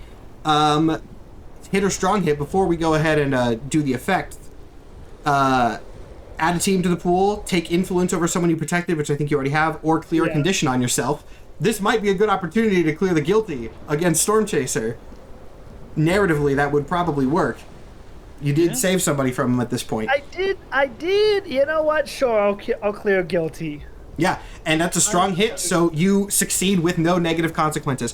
As you charge in, or as Stormchaser charges in, you can see just barely on the edges of his frame little ice crystals and snowflakes start to manifest around him as he seems to be trying to freeze some part of Goo Girl's liquid form. But as he reaches in, you are able to pull yourself up, and kind of with that last bit, you do a little Spider-Man move and like whip yourself around. And as he flies in to do this little ice burst, your body just erupts into flame for a second and heats up the air enough to throw off the cooling attack, balancing the temperatures. Damn. There you go. Defense successful. hell. At this fire attack, he flies upwards, kind of diverts his path. Damn! I'm starting to like you less and less. That's a compliment. Yeah, I figured No as one much. likes you. Your boss seems to like me just fine. Called on me Also, again, didn't not a compliment. he? You guys do have an opportunity here as he has to divert his path as he's flying away. Right. You said he flew up, right? Yeah, so imagine if this is going to suck for audio listeners, but if my hand here is you, he was flying at your head, TBD did the little fire burst, and to not fly directly into that because his attack got messed up, he went, like, diverted up, sort of like over your shoulder, and higher up again. Okay. So that means he's probably not in swatting range again. You could try to get one as he's sort of going by you, but, it's not going to be anything really fancy. Also, he's like right by your face, so maybe don't risk hitting TBD, because TBD's like on your forehead now as well. Yeah. It's worth noting. Yeah. He's right by my face. I think, most kaiju have like a big beam attack, but I don't have that. We have established that Goo Girl can like shoot goo. Mm-hmm. I think she's going to open her mouth like a goddamn Godzilla monster and just go ah! Just fire. I see we're doing the classic trick that Marvel does whenever they need the Hulk to have a ranged attack in a video game, which is just mega spit. Yeah. Definitely not calling out Marvel rivals for that one. You do a mega spit. This is a new one. Unleash your powers. All right, this is superior. I get a better bonus to this. This is what I was hoping for. Be weird, roll good. It's a 6 and a 3 plus a 2. Help me with the math. That's 6 and 3, that's an 11. That's a crit. Yeah. So no negative consequences. You are able to smack him with this. God. Yeah, you spit this gigantic blob at him, and he sort of hears something as he's trying to fly away. He spins around, his eyes wide, and he goes, ah, hell. And then this blob just smacks him, sending him flying backwards, knocking him out of the air. I will say, as you watch him land, the fact that he was in a slime ball does cushion a lot of the impact, so it's not like he's going to take too much damage from this, but you did successfully get him out of the air. He's able to clear himself from this slime ball pretty easily with all of his sort of various powers that he has, but you do have an opportunity here. He's a little bit farther away, like down the street. If you want to, you and or TBD want to try something. Not gonna lie, Goo Girl, I feel a little unneeded. Do you want me to throw you at him? You got powers. Sure. All right, we tried this once before. I'm gonna put TBD in a goo bubble so he doesn't fucking die if I miss. You're doing the same shit, but with TBD instead of Stormchaser, basically. Yeah, exactly, and like more controlled. And I'm just gonna fucking chuck a TBD at Stormchaser. All right, cool. You shout TBD, I choose you, put him in your slime Pokeball, and choke him down the street as well. You land next to Stormchaser as he's fighting his way out of this slime ball. He immediately starts levitating again. I will give you, if you have anything you want to do real quick in this moment before he gets another chance. You did land after him, but with Goo Girl's size, it's going to take a second to get there if she's trying not to, like, step on people or buildings, cars, you know. Oh yeah, she moves real awkward. Excuse me, sorry. This would not happen, but the visual I saw in my head was TBD lands, Stormfront tries to run away, I just pull out a gun. I don't think TBD has a gun. No, but that visual is hilarious. I think I'll just try to stop him from escaping. Whatever that role would be. How? Are you trying to, like, tackle him? Like, how? Yeah, sure. I mean, my powers Sure. don't work unless people are in danger, go so for I it. didn't really think this through. Go for a tackle, directly engage a threat. That doesn't have to be a superpower move. It's not. That's +0. 8! 8. That is a success. Pick from the list. I keep forgetting. I don't normally just fucking go fisticuffs with people. Yeah, this is a new thing for you. In the background. I'm going to choose to resist or avoid their blows. So I'll tell you this: if you resist or avoid his blows, like, he's gonna get away pretty easily. But yeah, I mean, like, Or, I mean, if he's gonna get away, then I'll create an opportunity for my allies. no, don't let me point you towards it. But if you want to tackle him and then make the thing, and I don't want him to do anything, you're in physical contact with the man. Like, that's kind of a hard sell. Okay, I have a secondary question, I guess. Okay.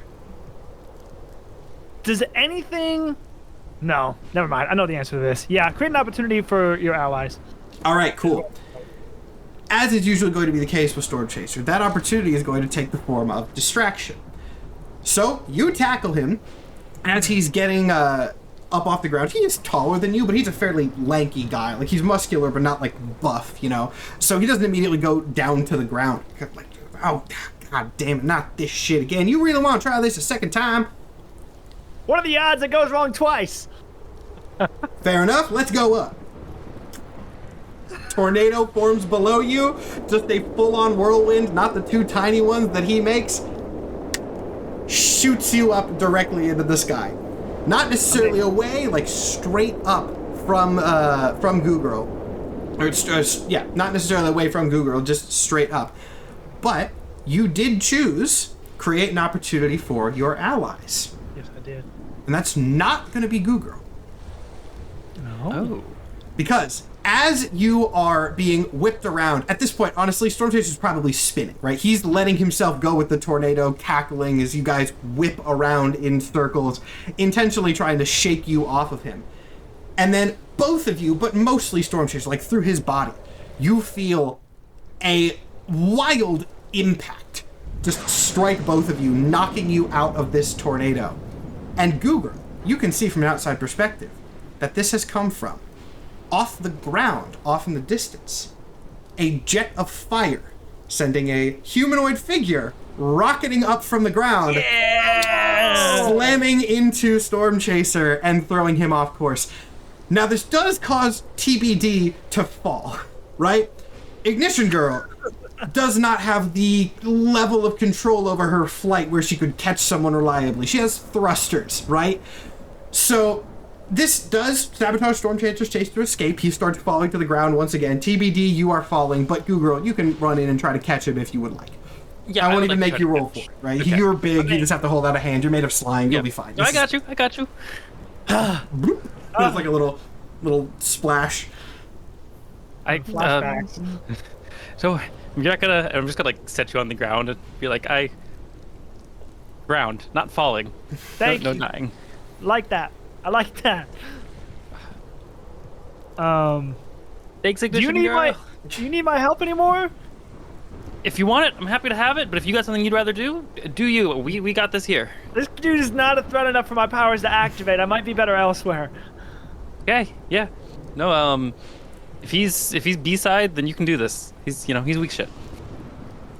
And I think I'm gonna head somewhere else. Okay. For the sake of convenience, and then we'll get to Ignition Girl's thing. This is stupid, but this is very much an acknowledging the sort of reality of superhero stuff that's going on, which actually can work in your favor. You're not fast. There's definitely a car with the keys in it from somebody who saw the Lightning Man and the Kaiju and just went, fuck that, and ran into an alleyway somewhere. You can commandeer a vehicle and get somewhere else in the city. I'll that's genuinely pretty reasonable in this case. So you're able to do that. We'll catch up with you in a bit.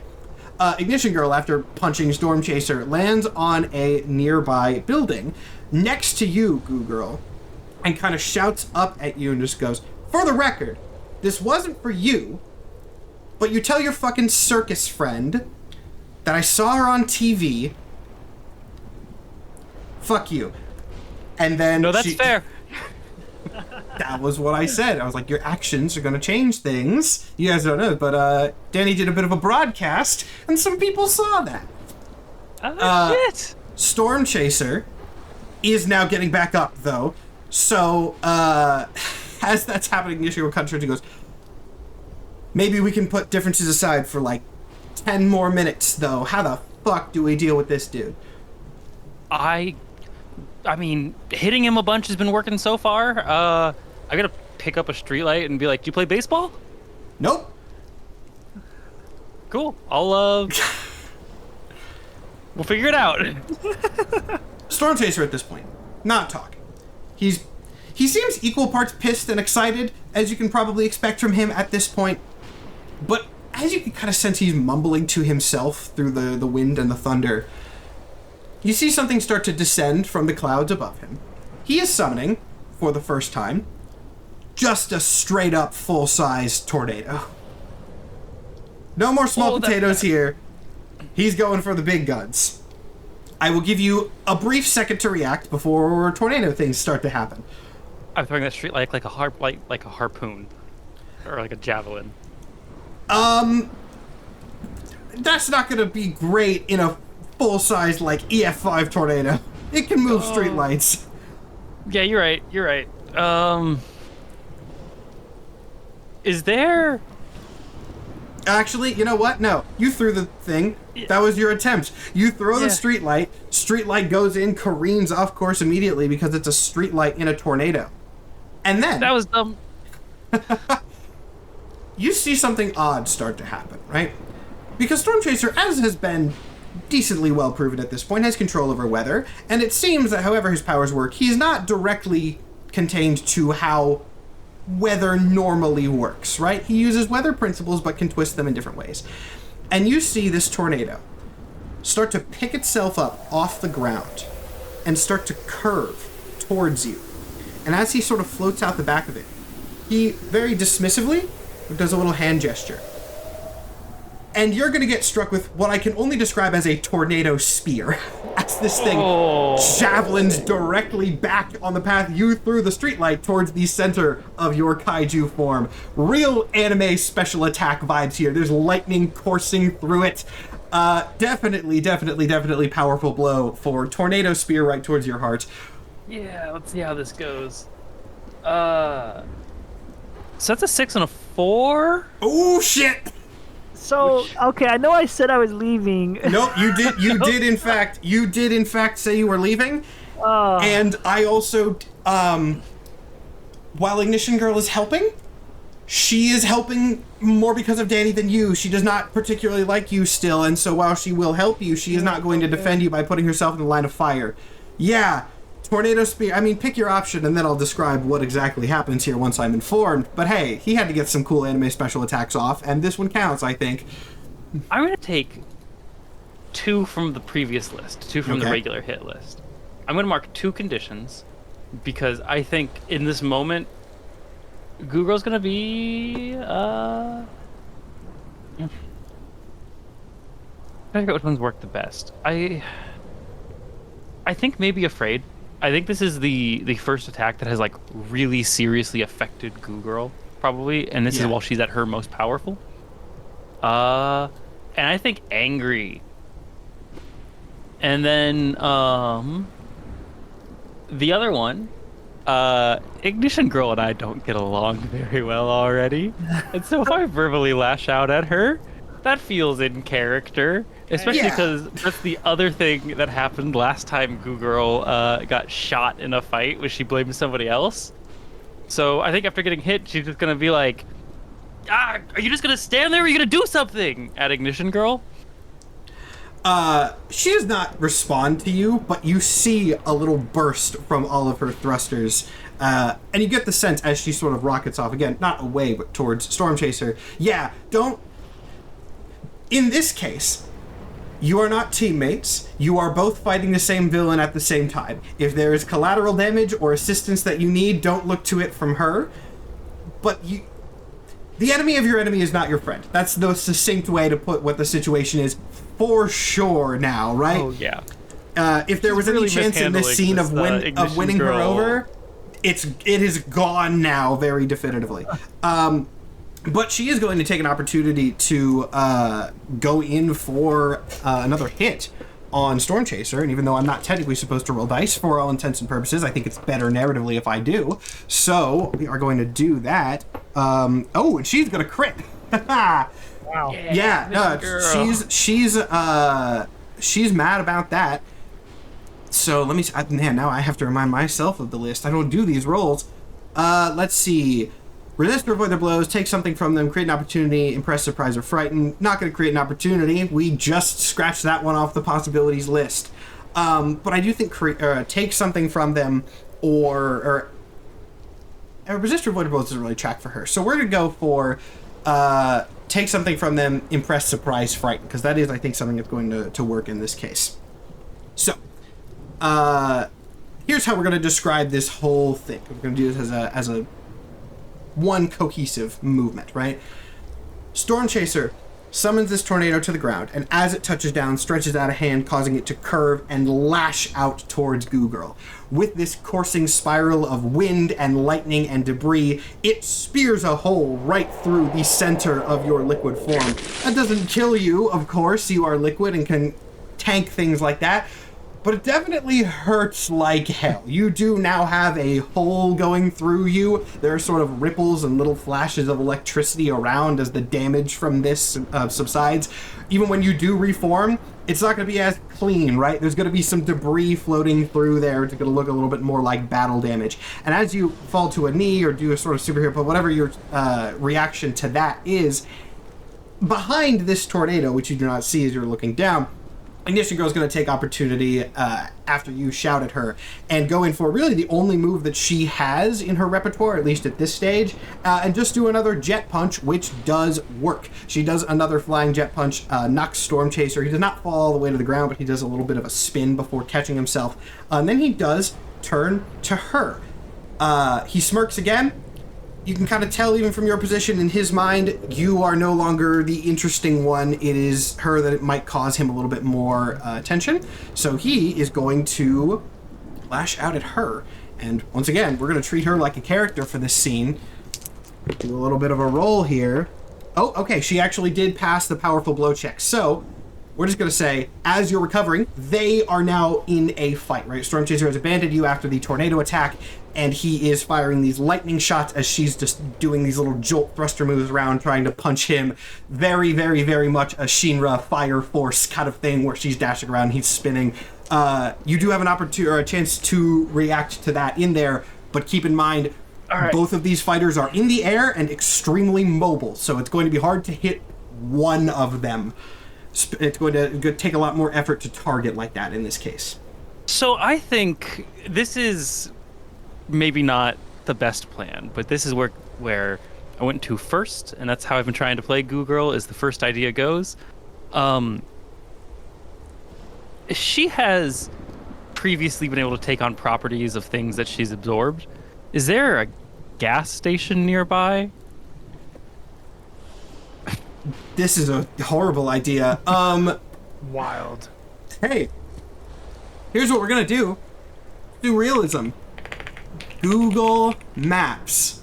Yeah, because we're right by the... Space Needle. And now that I've zoomed into that area, I'm going to backspace that, and I'm going to click gas station. Yeah, it's not immediate, but there is one that's like a block or two down. I'm not going to mention a brand because I feel like it's about to get destroyed. But there is. I will say it's in the opposite direction of where I'm at. Actually, no, there's a big. That doesn't specifically matter. Yeah, there is a gas station a block down from the Space Needle. Your favorite brand of gas station is a block away from the Space Needle. Your favorite brand of gas station. I think Goo Girl is just gonna punch one of the gas pumps and start just absorbing gasoline. Okay, I'm going to make a little bit of a DM ruling here. Do it. I don't think you're small enough to punch one gas station pump. You're smashing the whole thing or nothing. Okay, yeah, all or nothing. But yeah, I call that a DM ruling rather than like letting you consider, because I know you're gonna go for that. So yeah, 1,000%. Bam!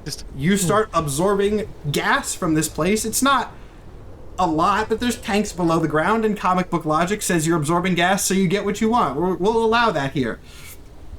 All right, and then I think Goo Girl is gonna get as close to this fight as she can, and just be like, "Ignition Girl, are you fireproof?" As she sort of is dashing around, she like dashes a little bit farther to where she has an opportunity, and she doesn't respond. She just looks at you and goes, and then I'm just gonna just the most like duh expression. I just want to make sure I gotta kill the girl. You said that it's hard to hit one of them. I did. Like, just one? I'm just gonna fucking just blast both of them with gasoline.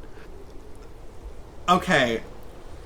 That's cool as fuck and an absolutely wild play. Do you want to describe this specifically, or should I describe this one?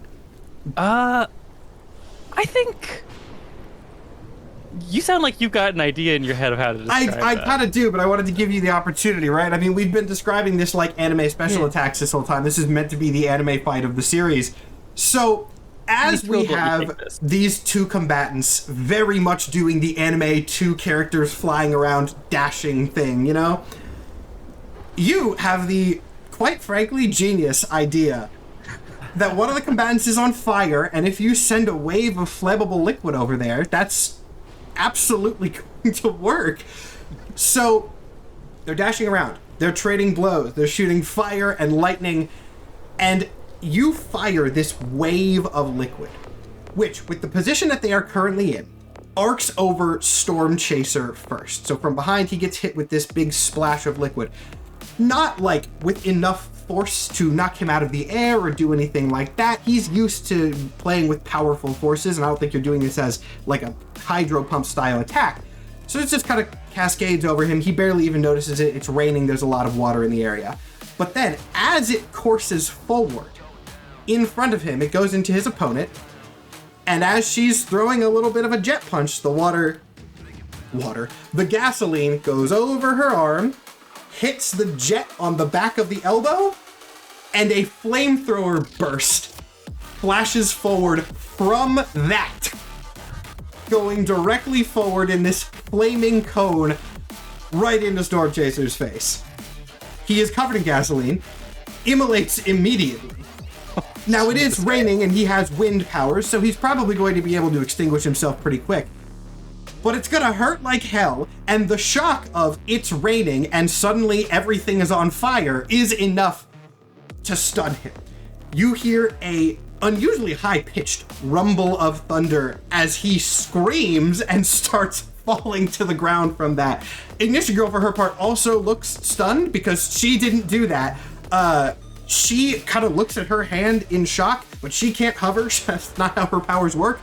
So she sort of like falls a foot, looking at her hand in confusion, then realizes and jets off again.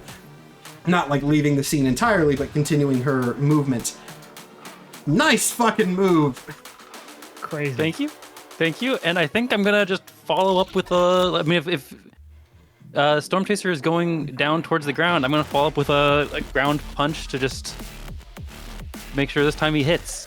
Yeah. It's hard. I'm not even going to make you roll for that. That was a rule of cool finisher. If I've ever seen one, you use the environment around and the teammates around perfectly. That was great. I got to reward the good narrative there.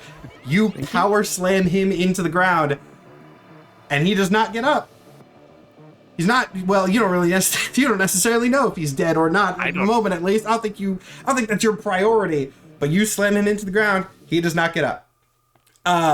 Ignition Girl lands on a nearby building, kind of like takes a second, and then does leave. She is not sticking around to celebrate the victory with you. She doesn't like you, and that was pretty well reinforced by this fight. But she was instrumental to the defeat of Stormchaser, which turned out great, so she's going to leave. Now, we are going to cut over to the other teams, and I believe that's also going to have to come with a bit of a flash backwards in time, just because of the time of the Stormchaser fight. So, let's see. We last left off. We'll do Ring Bear and Umbra again, who are... Yeah. Go ahead and do that. I'm just determining who is up next. Ring Bear, you're still in the Hero Complex. Yes. Umbra, you dropped Captain Leviathan off. I kind of assumed in my head that you were going back to the Hero Complex after that, since you have information. Like he spots the kaiju and kind of goes, but like, okay, I'm going to trust that they have it under control, and he's going to head back to the Hero Complex to get Danny and let her know, like, we need to look harder because he's in here somewhere. Yeah. You head back? Yeah. And so like Danny will have like delivered her monologue, and then like Umbra in like whatever shadows available with a few of the lights taken out to sort of pop out and go, all right, he's still here somewhere. He's got to be. Any pitches on how to find him? Not 100% sure, but shit, there's got to be some like place in this area that only he... Like, the office. He must have some kind of fucking personal escape route from the office, right? Elevator, trapdoor, anything. All right, let's turn it upside down. All right. You guys go no back knocking on the door. I so. Crack it in. Yeah. Yeah. You kick that door in. Still just nothing there. Yeah. And like I'm taking out the lights, like throwing like whatever the fuck I can, like taking out light sources left, right, and center. In that and case, then I it's should like, say something. You like take something heavy, like a metal decoration or something, and you chunk it at a light at the back of the room, and it bounces off something in the center. Oh. Danny's bounces off something in the center that we can't see. Yeah, you mean? it's just a weird, like, invisible thing. Danny swipes at the area where it bounced off. It's a screen. He used that trick 20 minutes ago. Oh my fucking god. Yeah, like drive a shadow spike through that screen and like shove it out of the way. You smash this screen, rip it in half, and there he is at the back of the room. For Danny's note, remember, his office looks almost exactly like the filming setup. And as you kind of look around, you can see, oh shit, the filming setup out there, he was just in his office doing the recording and had double screens up there. Very simple little trick. He goes, and he kind of sets down something and he goes, and here we are. I'm surprised that that little trick worked, but the simplest solution is often the best, isn't it? Yeah, if you'll allow me, I will attempt to interrupt him and grab him and drag him into the shadows, as the plan was. I don't know if he has a counter move to that, but He does not. Umbra's not interested in a monologue. He does not. Okay, well, then it's like, he's like, well, here we are, and then Umbra, like, zoof, into a shadow portal.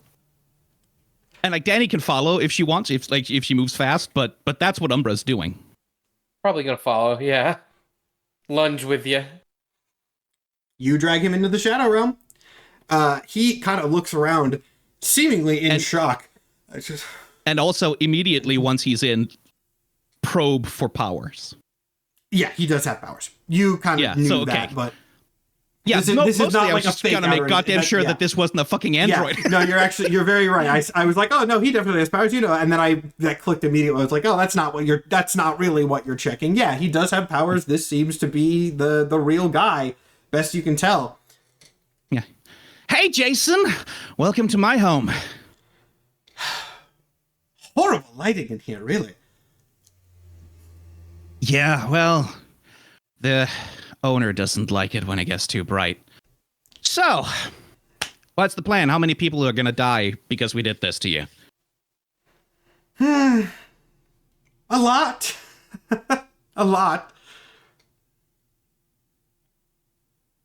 If you want an exact tally, I'll have to check my books.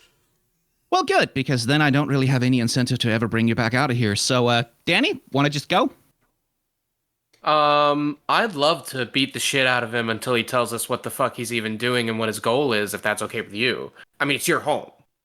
Yeah, sure. You know what? Mikasa is Tsukasa, my girl. Cool. Turn to Jason. Single leg takedown, and until she has stopped, she's going to punch his stupid fucking helmet until it breaks. Yeah. He does not stop you. If he has some sort of ability to do that, he does not show it at this juncture, right? And after enough of this, especially since you have some sort of supernatural force backing up your attacks, the helmet does break, and it falls off, revealing his face. He looks remarkably normal, except he does not have eyes. He's not just blind, he does not have eyes at all. Regular man, like actually kind of surprisingly handsome guy, like a face that you would expect on a TV anchor, but his eyes have been gouged out violently by somebody, and it does not look like it was particularly recent either. It was a while ago that this happened. Years after his helmet or cracks, on the scale of months? On the scale of months. Yeah, months. Definitely not like years old thing. I should have been more clear there. But as that happens, he kind of holds up a hand and goes, well, maybe it's a good thing there can't be any cameras in here, right? Oh, cool. You're going to add... yeah, sure. You must have known at some point that this was going to happen to you. Like, the whole thing, power play, fucking with the most powerful people in the whole fucking world. You must have known that at some point this shit was going to happen to you. So what was the point? Just the thrill? Like Stormchaser? Well, more just doing what I have been doing. Got a new opportunity to do the same, so I kept doing it. I have backup plans, of course, though they're not going incredibly well at the moment. We're just going to have to take those on faith. Honestly, you could have made so much more money just bilking every government in the world for secrets. Like, No, I was doing the TV some of that show. too. The personal prestige bullshit. The ego. Honestly, man, what the fuck was the plan? You must have known that everything would come crashing down, and at some point you were going to die for this. Is it worth it now to be here forever? he pauses at that, actually. And now that you can see his facial expressions for the first time, like, he is actually kind of genuinely considering it. And you get the sense, as he processes this, like, there wasn't a part of him that thought that. Genuinely. This man is a narcissist to the highest order.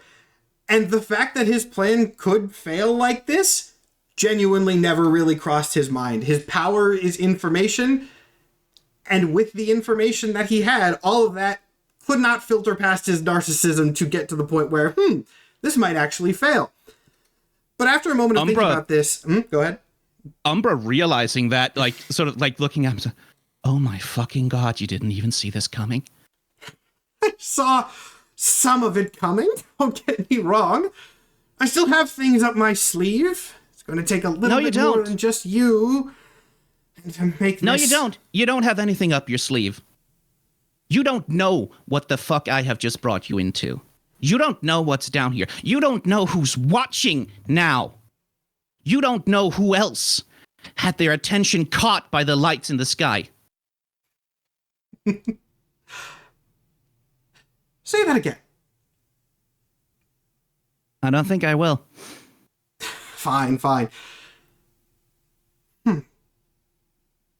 All right. Go ahead. You seem to be enjoying this. What do you have to say? Any more monologues? Nothing. You, Ring Bear, you certainly punched the shit out of me enough. You want a villain monologue from me? You have something? Just go on. I have an ultimatum. I'll let Tom say his piece. Yeah, Ultimatum? my deal is pretty simple. You let the people you've got under threat go, I let you out of here, and you go off to do, like, whatever corrupt bullshit you guess you want to do. With everyone in the world knowing exactly how your powers work and everything you can possibly do. Or else you stay here. Forever.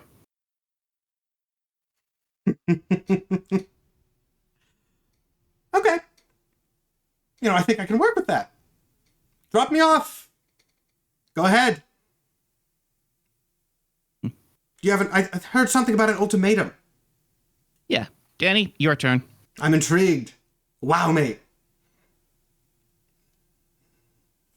I hate to step on your toes, but I don't think we can let this guy out of here alive. No? Yeah. Because why don't you do any of this?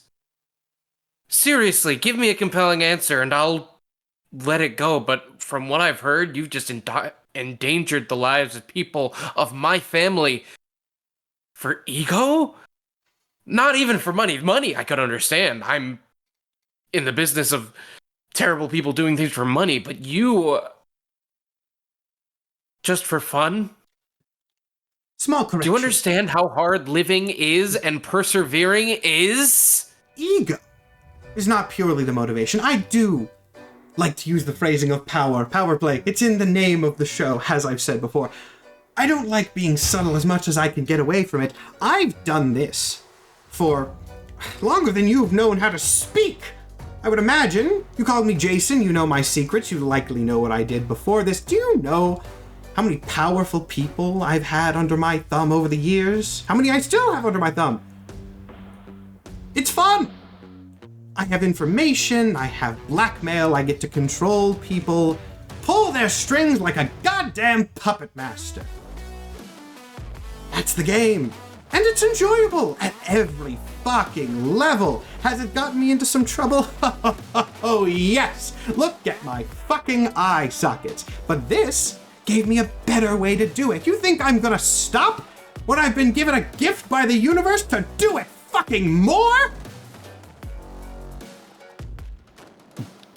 Umbra's like, oh, that's when you got your powers, was it?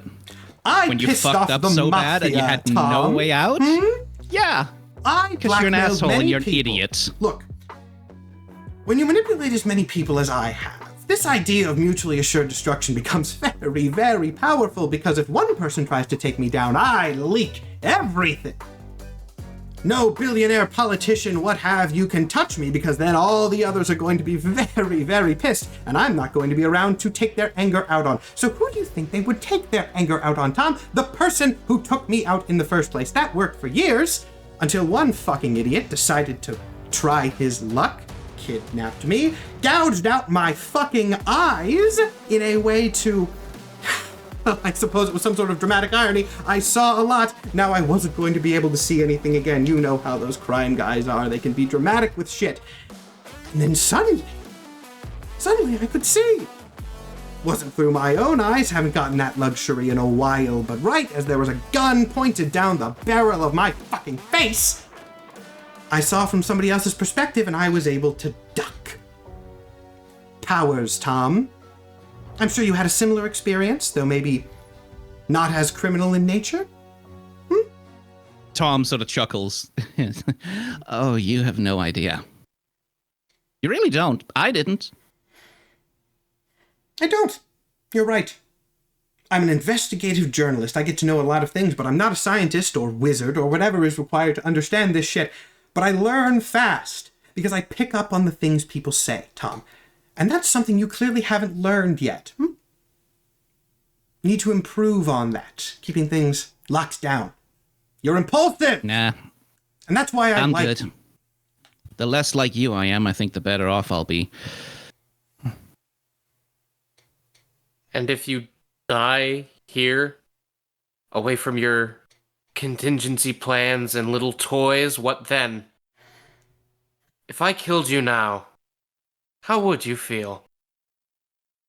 I'm not sure. I'm not sure exactly how my powers work. I'm not sure how dying feels. I don't know a lot of things. Something that's always bugged me in my life. But I do know more than most.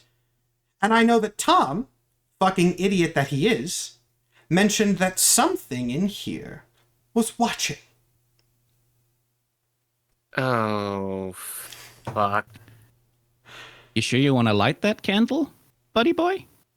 How on earth do you know I already haven't? I do. He's just kind of My lady, gonna, if you want this guy, you can have him. Dead or alive, I don't care anymore. Nothing immediately happens. If he's telling the truth or calling your bluff, you don't know, but it's a damn good bluff regardless. Interesting. Like, literally no sense of any change or anything in the Shadow Realm at all. Not yet. Interesting. I don't think Umbra's necessarily going to react to it. At this point, we've done it. Like, Network has been taken out. He can't leave, as far as Tom knows, and be a threat anymore. So at this point, he's like, Danny, if you want to kill him, just do it. If we let him out, he's just going to screw us. The only thing that's left is to go out there and try and find some fucking way to salvage things.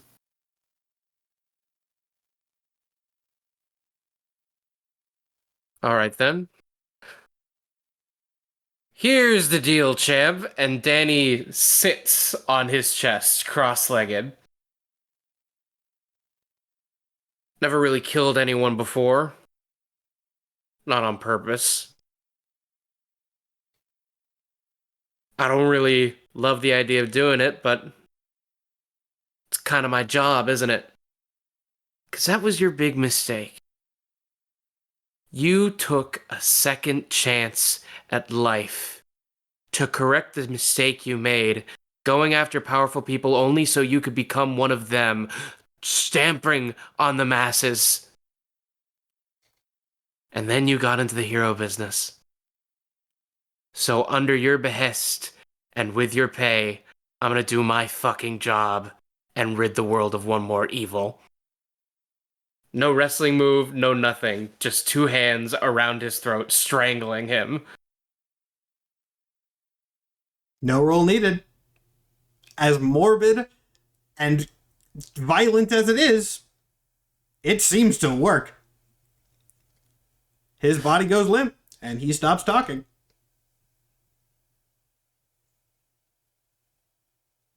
Well, that's done. Yeah.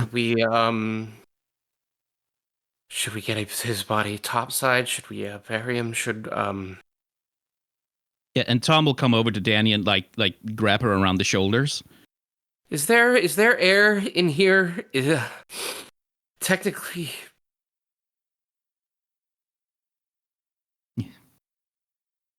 Tom isn't really. He's just gonna hug her.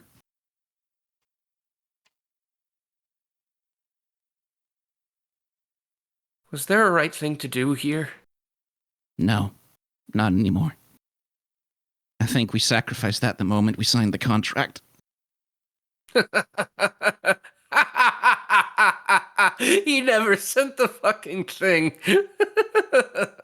You know what I mean. Yeah, I do. God, that guy was stupid. He was so stupid, so smart, all that intelligence, and so fucking stupid. See, And all what's of not that made to be stupidity. understood. And all of that stupidity, just letting other people hurt for it. I don't.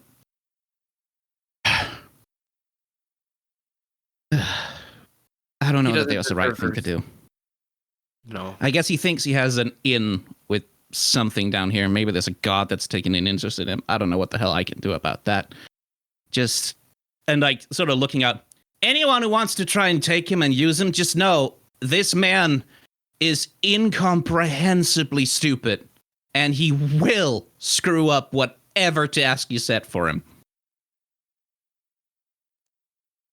There's no response. No, and he wasn't expecting one. All right.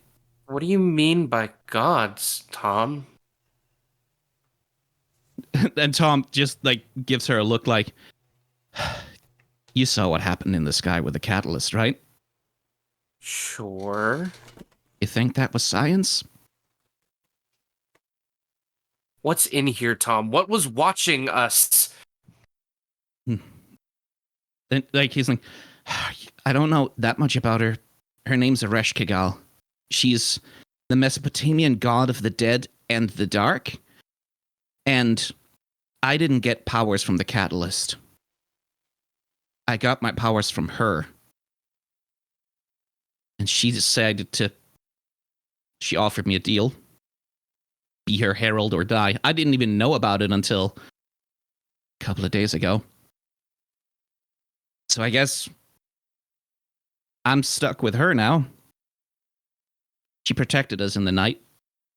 So, you know, I don't think she's evil, but look, she was looking, and like he sort of looks up. Can I see or in some way conjure that vision of the catalyst in the sky? Yeah, you know what? Sure.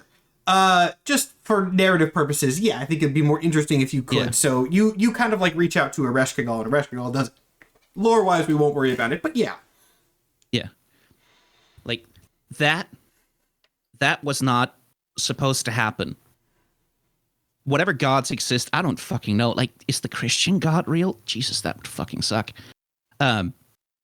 Whatever that was, whatever that happened, that's shaking shit up in the supernatural, I guess. And they've gotten curious, and they want to start getting involved. He seems to think, because he's an idiot, that he has an in with one of them. Maybe one of them will claim his soul, make him a fucking Herald of Galactus or some shit. I don't know. He still exists. There's an afterlife. He's dead, but he isn't gone? She kicks his corpse in frustration. Do you understand? Anywhere that this thing lives or exists, he's made his entire life climbing ladders of power. The only reason to do that was so that he couldn't hurt anyone else or be gone, but now he can be fucking stuff up on a cosmological level? Fuck! You whack a mole and the mole isn't even fucking gone. There's a whole other mole fucking underworld where the moles are more fucked. I don't know.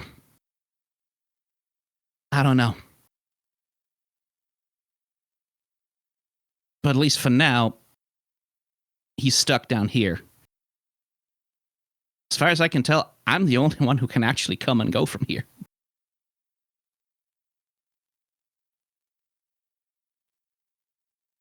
Could we... Is he still here?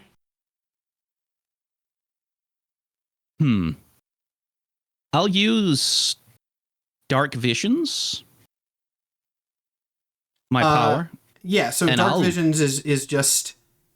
describe for me the the ability to mark your doom track to have a vision about the situation at hand. After the vision, ask the GM a question. They will answer it honestly. So like Tom is just like he doesn't know, like he doesn't have any like oh, I know exactly how to use my power to do this. He's just kind of like, okay, I'm in the shadow realm. If this is where souls go when they're dead or whatever, like he doesn't know. He's just like opening up to whatever vibes or feelings he could possibly get from down here, just to see if anything pops up. And if nothing pops up, that's completely fine. I'll tell you something that's good here, right? Now, I'm going to say this in a bit of an out-of-character sort of lore way, because I can't do a visual. Ideally, Dark Visions, I think, should be like an animated series of visuals with silence. That's the better way to do that, but I can't do that here. So, the anti-cosmic setting is a connected thing. It's not just power play. This is Ereshkigal's domain. Ereshkigal is the goddess of the Underworld. And one of the entire points of Agents of Hades is that the dead can't die. You killed this guy in the Underworld. It is established canon in this universe. That doesn't work.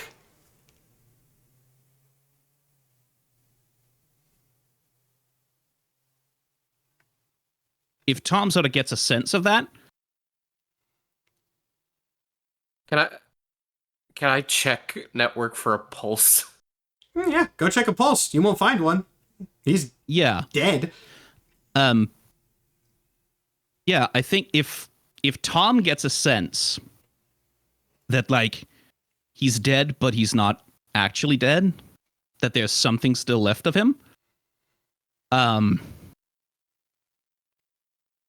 what would be the move for me to just force Danny out? I'm kind of tempted to say, I guess, Danny, do you want to leave? I guess you wouldn't really. If you were forced out, would you resist, or would you just sort of be like so stunned you got pushed out? I'll leave that in your sort of character hands here. Yeah, I'd say Danny is shell-shocked. She doesn't want to leave, but if you just ejected her, I don't think she'd react in time. In that case, I'm not even going to have it be a roll. You can bring people in and out if you're trying to... Danny doesn't have much legitimate reason why she would resist that. So yeah, you can just push her out. Yeah, and like, so the thing that happens is like, Danny checks him for a pulse, and then like Tom sort of reaches out and goes like, okay, so like, is there something? And the moment he gets a sense that Network isn't actually like gone, he opens a portal under Danny's feet and like right back out into Network's office. And at this point, he kind of goes, no, yeah, absolutely, go. Oh no, sorry, you continue. I that was a false start on my part. You go ahead. Yeah, and at that point, he kind of goes, okay. If she killed the body, I guess it's up to me to finish the job. And Tom will go searching, however deep he has to go, to find where Network's soul has gone. Is this like when what does that look like, sort of narratively, just for my purposes? Like you going out like into the void? Where are you going? Basically, like, using whatever powers I have or calling on Ereshkigal for aid is like, show me where he is. Like trying to just by whatever means he has available, he'll try and search for the sense of Network, the feeling of Network, the soul of him, like dragging his corpse behind him as he goes.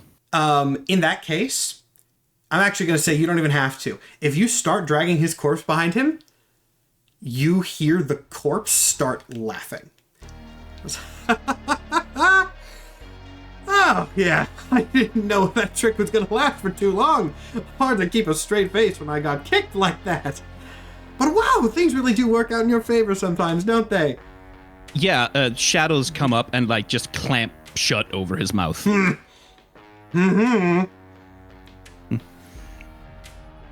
right, shitty boy. He still has full mobility, like he moves. He moves in a very sort of jerky way. I mean, he was choked. It wasn't like he was, his neck was snapped or anything. So he can still move. No, motor control was not damaged. Actually, if anything, his voice probably sounds weird, like breathy from his vocal cords being damaged. That's probably the main thing that you would notice is different. Yeah. I think it's like, Umbra at this point is somewhat despondent,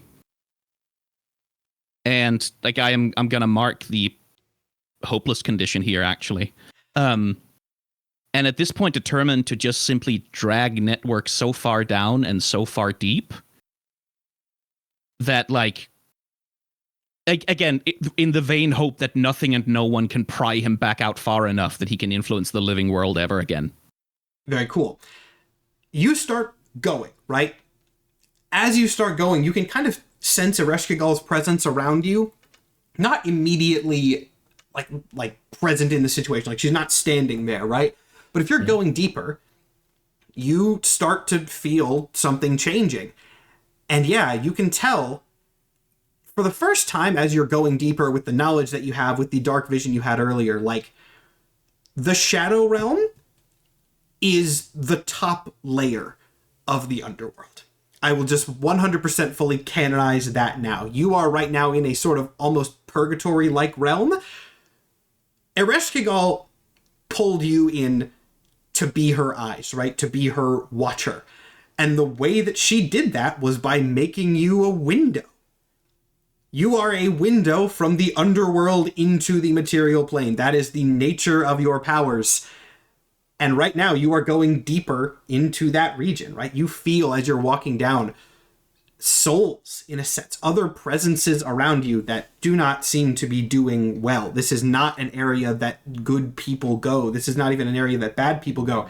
This is an area that empty people go. But you keep going, tempted to just dump him off wherever you can, and you're able to walk down as far as you can manage, right? Whenever you want to turn back, that's on you. I'm going to go to Ereshkigal's palace.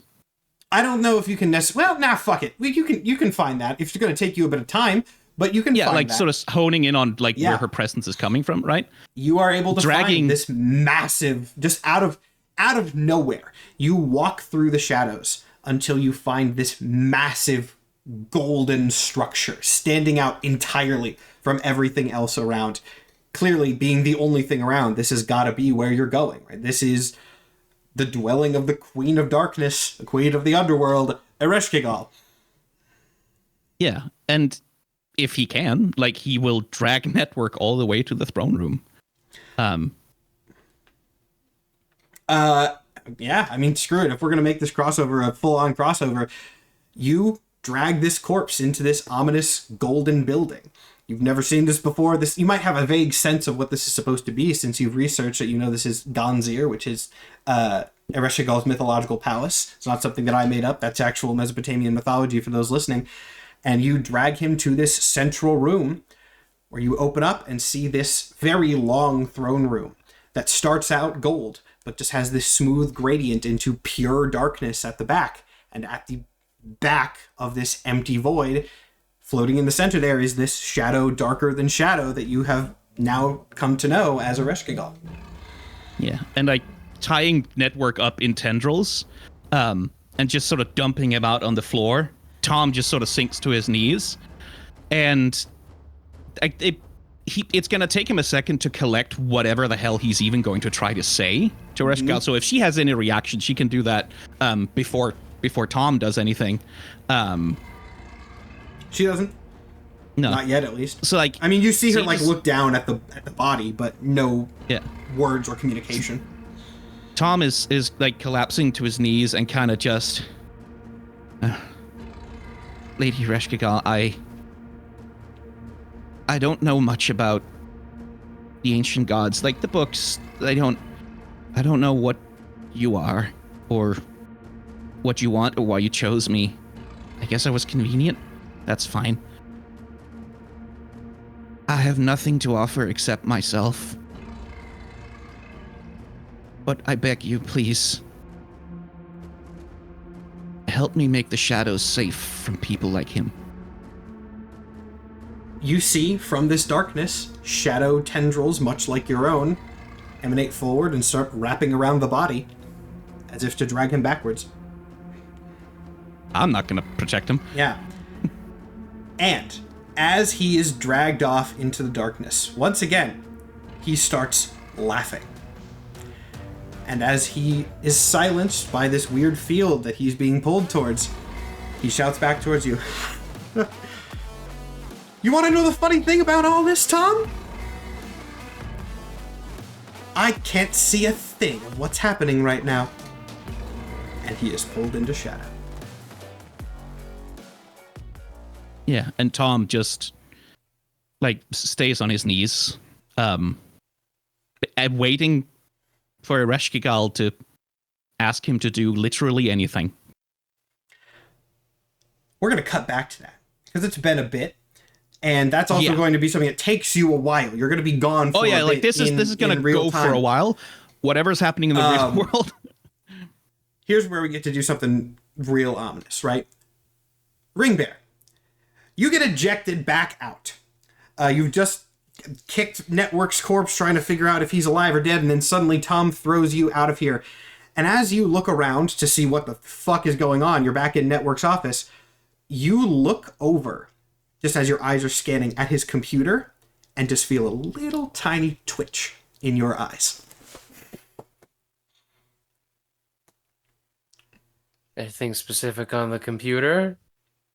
If you rush over and turn it around real quick, you will see as you're pulling it back, just a single frame of Network's helmet then vanishes. He couldn't see in the Shadow Realm.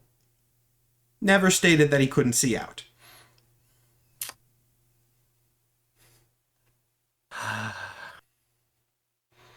So I had already marked the hopeless condition because we killed him, but he's not really dead. So if there's a way of doubling that, hopelessness doubled. Yeah, this is gonna be this is gonna have implications that we're not gonna get to this episode. Hey, remember, this might feel like a finale because hey, you killed him. No. Tom isn't immediately showing back up. It's gonna be a while before Tom shows back up. And he's not exactly reachable right now. Danny, you want to do anything before we cut back over to the last thing that's going on here? Yeah, I guess the only thing Danny would do is, however she can, see how the Stormchaser fight is going. All right. In a bit of a daze. Perfect. With that, let's cut back out here, because there is one more person that we have not acknowledged necessarily. So We're coming up on the end here. Is Network dead? Kind of. What? The best answer I have for you, genuinely, is kind of. What? Yeah, so something happened that I thought was going to happen. That's all that we're going to say there. There is one more person that we have not addressed for the aftermath of this conflict, right? Goo Girl, you were successful in taking down Stormchaser. Ring Bear, you're in the office. Umbra's fine. TBD. Things are happening on your end of stuff, right? You're in a car. Where are you going in that car? So I'm texting and driving. Again, zooming back a little bit, right? Texting and driving. Oh. Well, you know what? Never mind. I call Nikki. You call Nikki. Okay. Yeah, you call her. At this point, the storm is still going on. Even once Stormchaser is taken down, it's going to take some time to subside. But the fight is still going on since we've rewound a little bit for this. So it's loud, it's crazy. You hear a lot of people talking, but she picks up the phone. I assume, and if you're in a panic, you're going to be talking first. Yeah. I go, Nikki, hello. Hi. Are you? If you were dead, you couldn't call me. Are you okay? Yeah, I'm good. I wasn't that useful in the fight against Stormchaser. Currently, Goo Girl is Goozilla. I think she's got it handled. It's a long story. But she I'm not told really... me about Operation Kaigu, but I thought she was kidding. That's you. Okay, so this was a plan for a long time. That's it wasn't cool. really a plan. It was just something she thought about. Never mind. Not very useful in that fight, and also Ignition Girl showed up, so I think they got it. Wait, that's a bad thing, right? I think it's a good thing. They seem to be working together. I didn't stick around to watch. Okay, so what are you doing? That's kind of what I'm trying to figure out. Do you need help, or do you got things handled? I think we have things handled. We just kind of been... We have a bunch of cars going back. We're going around and trying to get everybody. And we never really agreed on where to take them, so we're just taking them, kind of into and past Bellevue, because that's far, it seems. We're just sort of going straight that way. Okay. I mean, yeah, that sounds good. You Good can job. come help if you want. I mean, the storm is crazy, so it would be useful. It's either that or I head to the complex and catch up with the other guys. Your call. Fuck. I'm just glad you're okay. Yeah, me too. What to do? If they said they have it handled, I'm gonna trust that they have it handled. And I'm gonna head to the complex. Gonna head to the complex. Okay. Does that mean everybody's converging on the complex? Goo Girl, I assume that's where you're going once the situation is handled, but correct me if I'm wrong. No, I'm going for the complex. Okay, so you guys all head for the complex. We won't really worry about you guys getting in. It's fairly easy for you to do that. When you get in, Ring Bear has just been ejected. You guys, we'll say just for the sake of narrative ease, Ring Bear gets ejected, and then shortly after that, you guys show up, right? And given that Goo Girl could probably get there faster than TBD in a car, like, reasonably, it makes sense that you would all arrive at the same time. So... She's ejected from the hero comp? No. Okay. I said She was that. I said ejected that from forgetting that. Shadow Yeah, Realm. she was in the Shadow Realm. She got ejected from the Shadow Realm. Gotcha. I forgot that you guys had your headphones off during that, but the audience knew. So yeah, you're in the hero complex. What's the scene like? Is it commotion? Is it destroyed? It's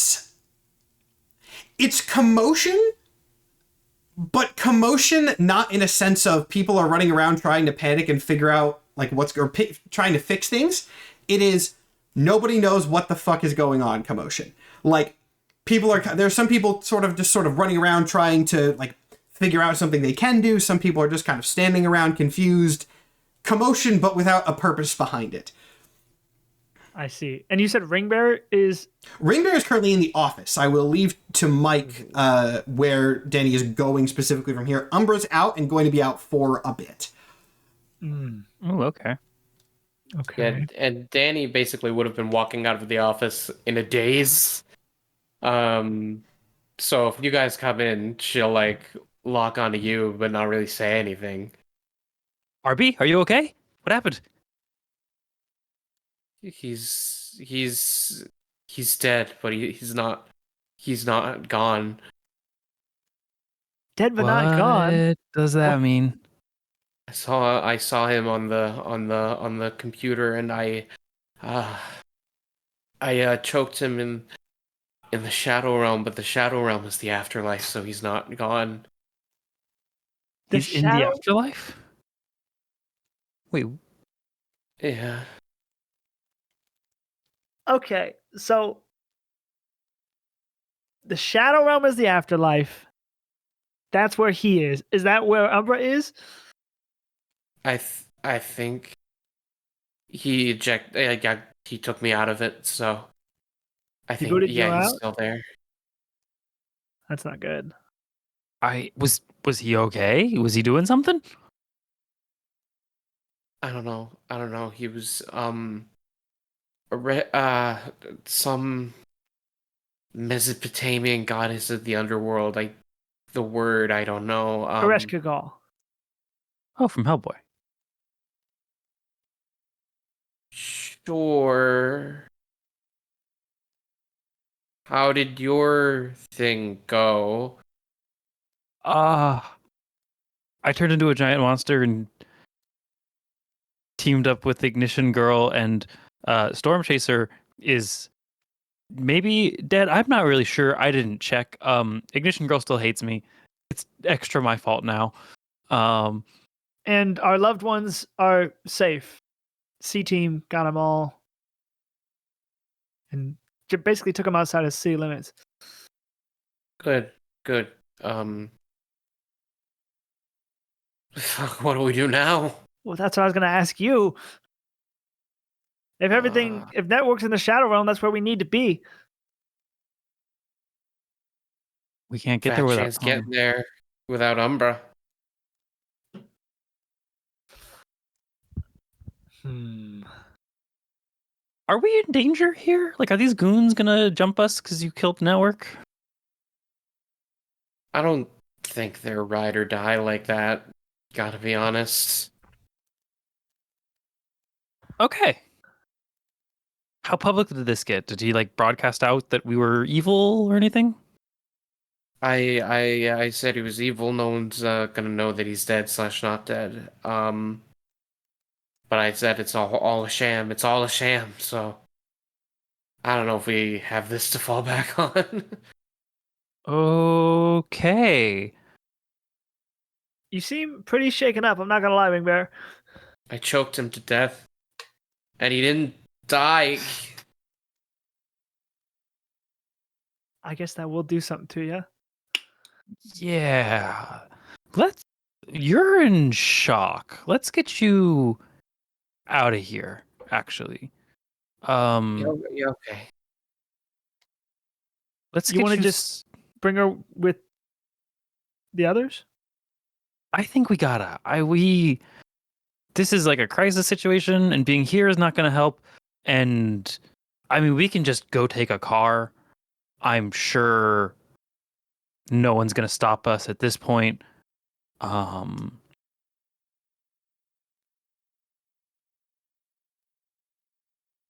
let's go. Can I? Did Umber say anything when he kicked you out?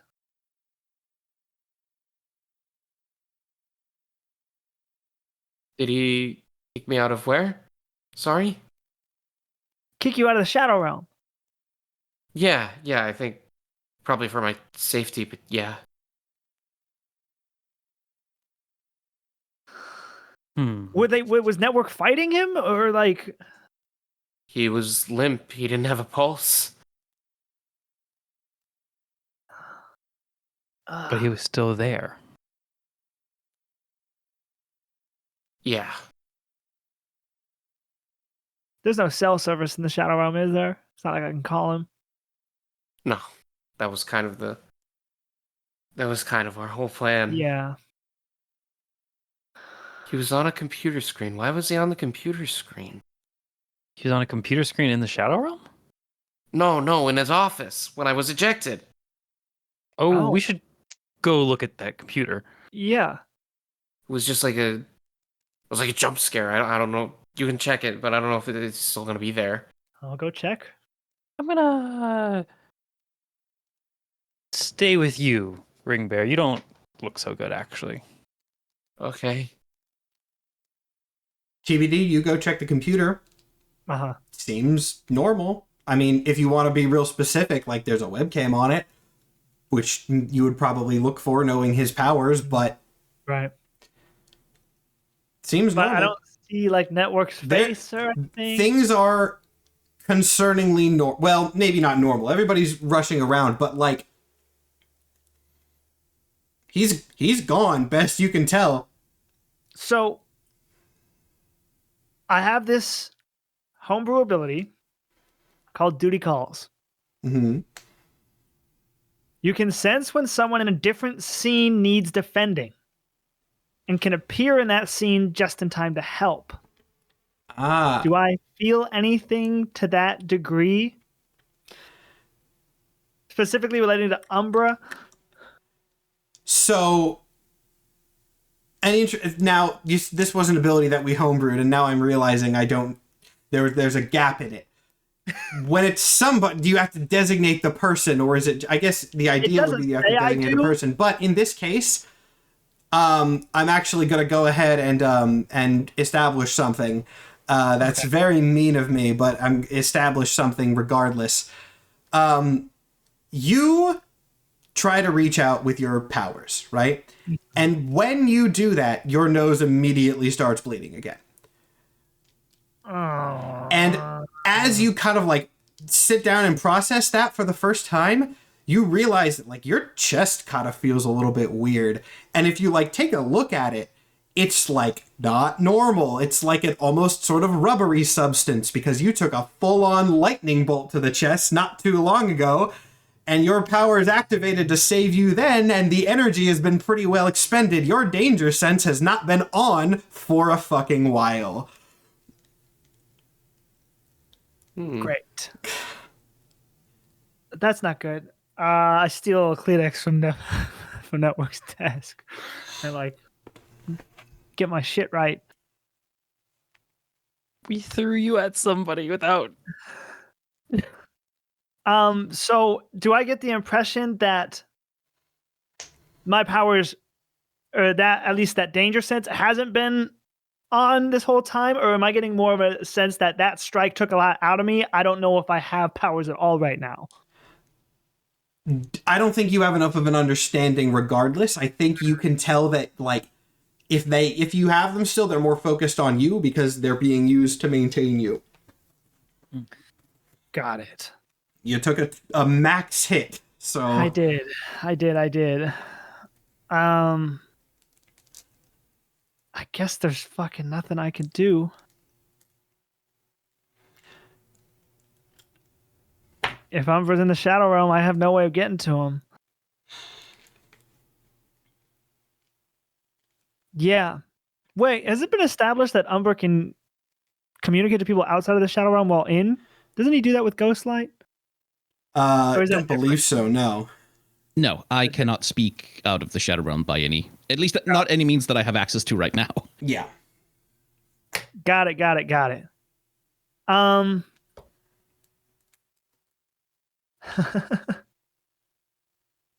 going to crawl underneath Network's desk into darkness. And I want to like do Morse code with a flashlight. I'm going to go ahead and tell you this for narrative purposes. Umbra's going to be out of commission for like the next couple hours. Got it. So if I type He's in like doing SOS, something. I'm not going to get any kind of response back. He's doing something for the next few hours. Okay. I leave and go, I didn't say anything.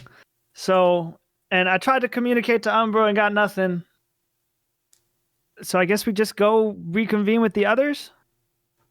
I think that's all we can do. We might not be coming back to the hero complex ever again. Because... Wait, where's Alice? Yeah, nobody's seen her. I didn't mention her. No one brought her up. She ended up not really factoring into things, I guess. I don't know. Tom would have been the last one. Yeah. We put her in the hotel in the Aurelian. She might still be there. Yeah, Is she okay? You put her in the hotel, and then you did not see her since Ring Bear went down, and the idea was wait for Umbra, and then Umbra went directly to Ring Bear. We should probably grab her too then. Yeah, let's go make sure If you she's go okay. back to the lobby, she's not there. I'm going to call her. I think I probably have her phone number at this point, right? Yeah, I would say you do. If anybody would, you would. Yeah. You call her, she picks up very quickly and goes, "Yo, where are you guys?" I turned into a kaiju and fought a weather guy. And I fucking missed it? God damn it, I've just been wandering around down here. No one ever came to get me. I found some cool shit, but like... I've just been here. Wait, where's here? Are you in the hero complex? Yes! Oh, shit. I was waiting up in the hotel for like half a fucking hour. Alice, you can make stuff small, right? I can make stuff small. There's a tank in the garage. Oh, you should don't take think I that got with the you. fucking tank? Oh, I yeah. was thinking Okay. the same thing. I just got wanted to make so sure. many cars. That's... Yes. Okay, cool. Yeah. We'll come back Forget down where for she you. was. Grab as much she was stuff. doing shit. Grab as much stuff as you can, because we may not be going back there. Oh, I have been. Don't worry. Oh, hell yeah. I gotta kind of look at the rest of the group and be like, I mean, we gotta loot the place. We never got paid. As you say that, one of the employees kind of comes up to you and was like, "I'm sorry, don't take things. What on earth is going on?" Your boss is dead, dude. Get over it. Go home. This is a hotel employee? Oh, Same right, thing. you're in the hotel. Yeah. I mean, honestly, probably still somebody is gonna come up and be like, "What the fuck?" Hey, so superhero secret base is underneath the hotel. and you're looting being your own run- base? was being run by a bad guy who we're gonna use his resources to do more hero stuff. He was really bad. Also, we never got paid like we were supposed to. Do you want to see the secret superhero base?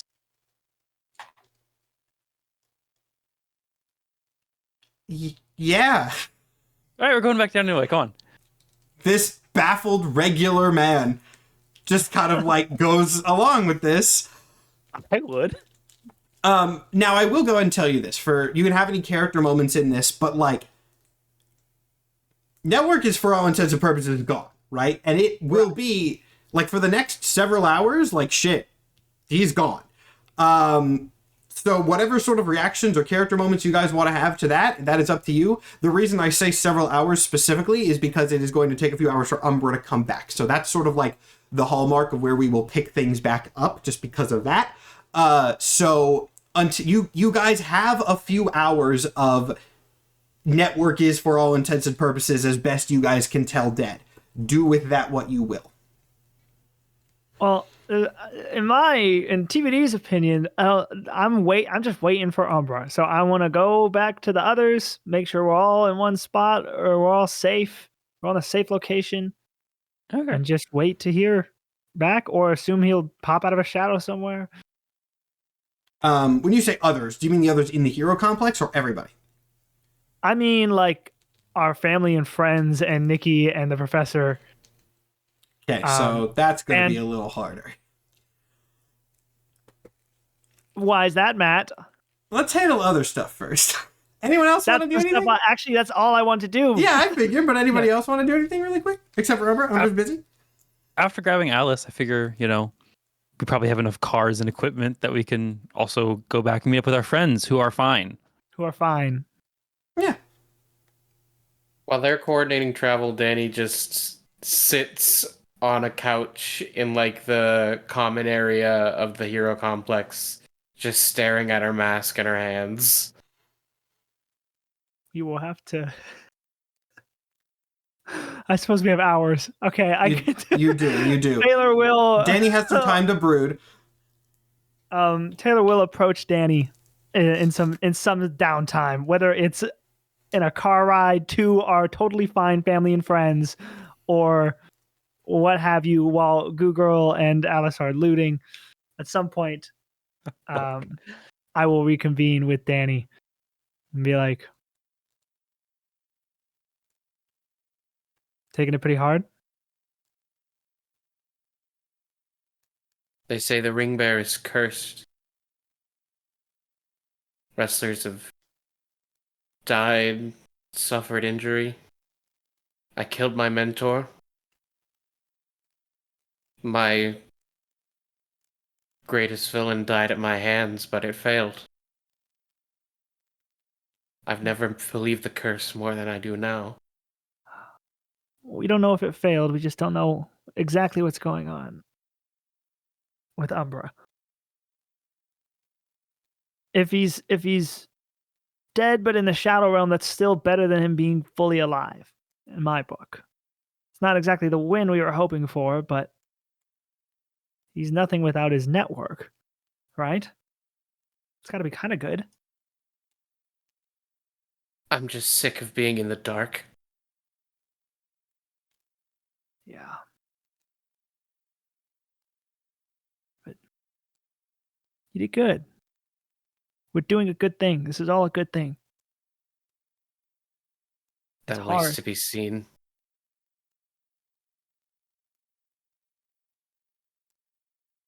Okay, let's go. Family and friends waiting for us.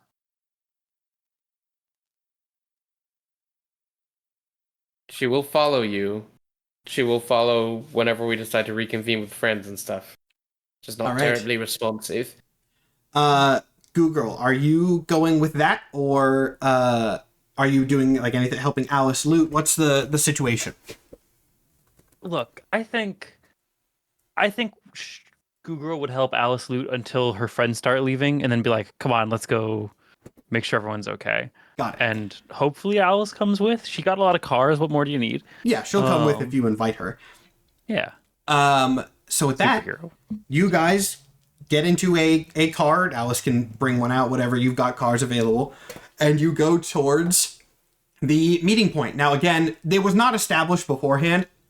So I kind of just had them pick something, which is they took them out like to east of Bellevue. I might have said west earlier. I don't remember if I misspoke, but the intent was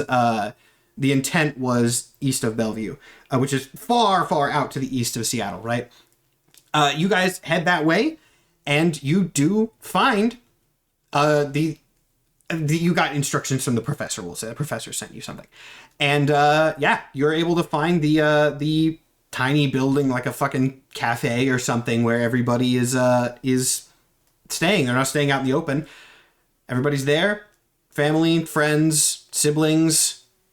Seems all good, except Mason is not there, and Nikki is not there.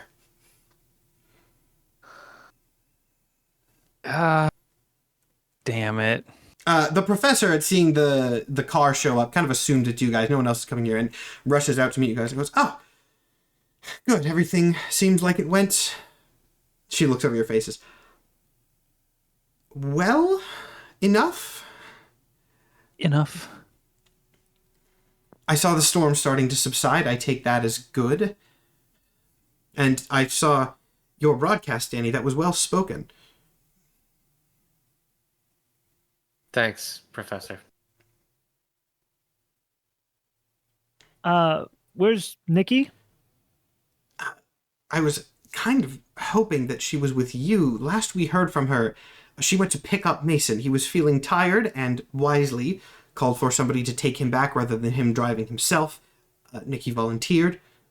That is when we last heard from him. That wasn't too long ago, but we have not heard back since. It's entirely possible that she's just driving at the moment. Where was she taking him to? She was picking him up and bringing him back here. Oh. It has been a little longer than I would expect that to take, but perhaps he was hiding somewhere. They were picking up other civilians along the way. There are reasonable explanations. I wouldn't jump to a worse conclusion yet.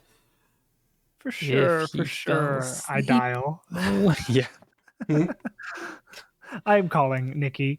You call Nikki, and over the phone, you hear, not a voice you were expecting, but you hear a garbled, distorted, but still recognizable network speak over the phone. I put it on speaker. Hello, Taylor. Fancy Oh, meeting my you like fucking this. God. If you have hurt Nikki, I'm gonna gut you like a fish. Where are you? That might be difficult. You know, I didn't think the term dead man switch would become so literal, but it seems like things afoot are much wilder than I ever expected. You know, I really thought that you had me. Genuinely. For a moment there, I thought I was on the ropes. But fate intervened, as it tends to do. Okay, so what? Now you're like a spirit asshole? What's the gimmick now? Currently, I'm not entirely sure you'll forgive the, bit of a scratchy voice that you're hearing. I'm still figuring out exactly how to work this kind of thing, but I'm, well, the perception is out, but the body is somewhere. It's complicated, but I'm working through it. Wow, happy for you. Where's Umbra? AI now. Last I saw him, he was... Well, he was kneeling in front of a dark goddess that was dragging me into some sort of pit of shadow. Sounds fitting for you. Well, to be clear, I didn't see that. Just sort of got the sense. So, I'm gonna ask again, where's Nikki?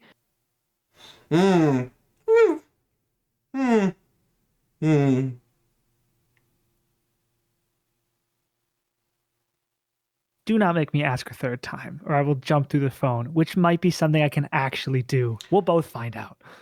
Say please. I hang up. Maybe we should call him back. You call him. I would have called Nikki's phone number because she's my roommate and my best friend and the closest thing I have to like family that speaks to me. Ring, ring, ring. Phone picks up. You know, it's not just Taylor's phone. Jumping between things is a little taxing at this stage, but I can still figure it out. You're in my phone right now? That's what's happening? Technically, no. I think I'm...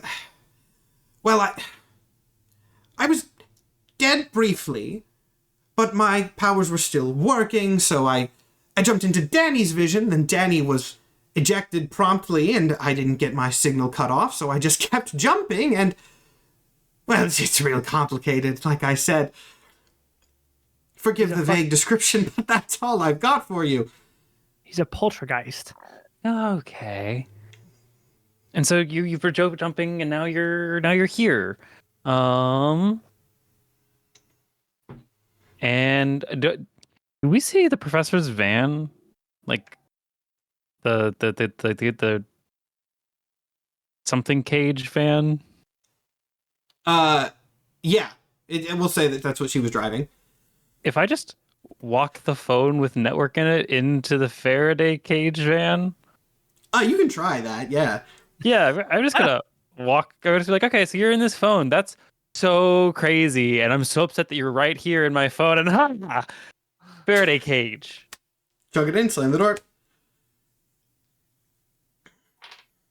I think I'm probably yeah. Okay, I think I got him. Nailed it. Somebody else called Nikki finally, so we can. I'll try again. Yeah, surely. You know, sometimes it doesn't have to be complicated superpower nonsense. You're calling where I'm at, and I have a speaker on the other end, which I am using to speak through your phone.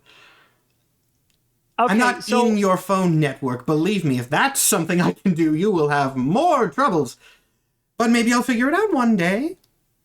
So what's the plan now for you? Is this what plan F? You got some sort of backup for this? Well, to be more specific, this is now plan A. It was plan B for a while, but then you all caused problems for me, and so I moved one of my backups up to the primary slot. Just took a bit to get there. Okay, you want to explain exactly what you want to do? I know you love talking about yourself. Why don't we make this interesting? Great. And then, yeah, sure. he's going to give you an address. Street address. It's in Seattle, downtown. I'm not going to put an exact address on it. I admittedly don't have that on hand, but he's going to give you an address. Hang up. We gotta go. I hate that we have to play this stupid fucker's game. Get in the car. Yeah. I love this stupid fucker's game. And I get in the van. Fuck it. Everybody in. Everybody in. Everyone with I'm powers trying this to- way. Yeah, the professor's going to get into. Shit. That's Goo Girl reacting to the professor. Yeah, she's like, oh, well, I figured you could use my assistance. Yeah, hell yeah. All right. Powers, nice. Love to find I out. wasn't responding to that per se, but I just figured it might be useful since I do understand the workings of this van better. All right, yeah, good. All right. And the audience smirks when nobody in character knows at the moment. You guys start driving. Like a and- madman. Yeah, like a madman. And you see, as you go towards this address, right? You're speeding down the road. You have to go across a very long bridge to get here if you're going the fastest route. This is not a very quick thing. But as you turn the corner and get closer to this address, as you're down the street from it, it seems like Network has probably chosen a location specifically that you can see while you're not specifically close to, right? You see, at the top of this building, several people, all wearing black suits and white masks, not Network specifically, but definitely people that work for him. Some of his goons certainly knew what was going on, and those left the scene when shit started getting bad. You see them there, and at the top, on the edge of this building, is both Mason and Nikki. Network, Network can call you. They have the phones, so one of you, not that you can necessarily see this from this distance, but one of the goons takes Nikki's phone and calls you, and then holds it up to another device so that Network can talk. Goes, Dead Man Switch. Not exactly the way I'd like it, but hey, it's going to get more interesting soon, right? Friends on the edge of a building classic superhero tale. What are you going to do about it? Save them, obviously. Put that to the test. Which one first? Take your pick.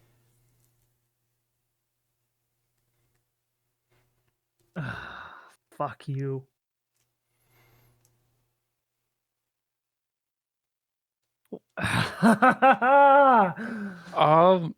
Well, let's deliberate on this as the van gets closer and take lots of time to decide. Because, I mean, Mason is a good doctor. He's a great guy. He's been helping us a lot. You've caused me enough grief today. I can just change the rules of my game at any moment, Rebecca.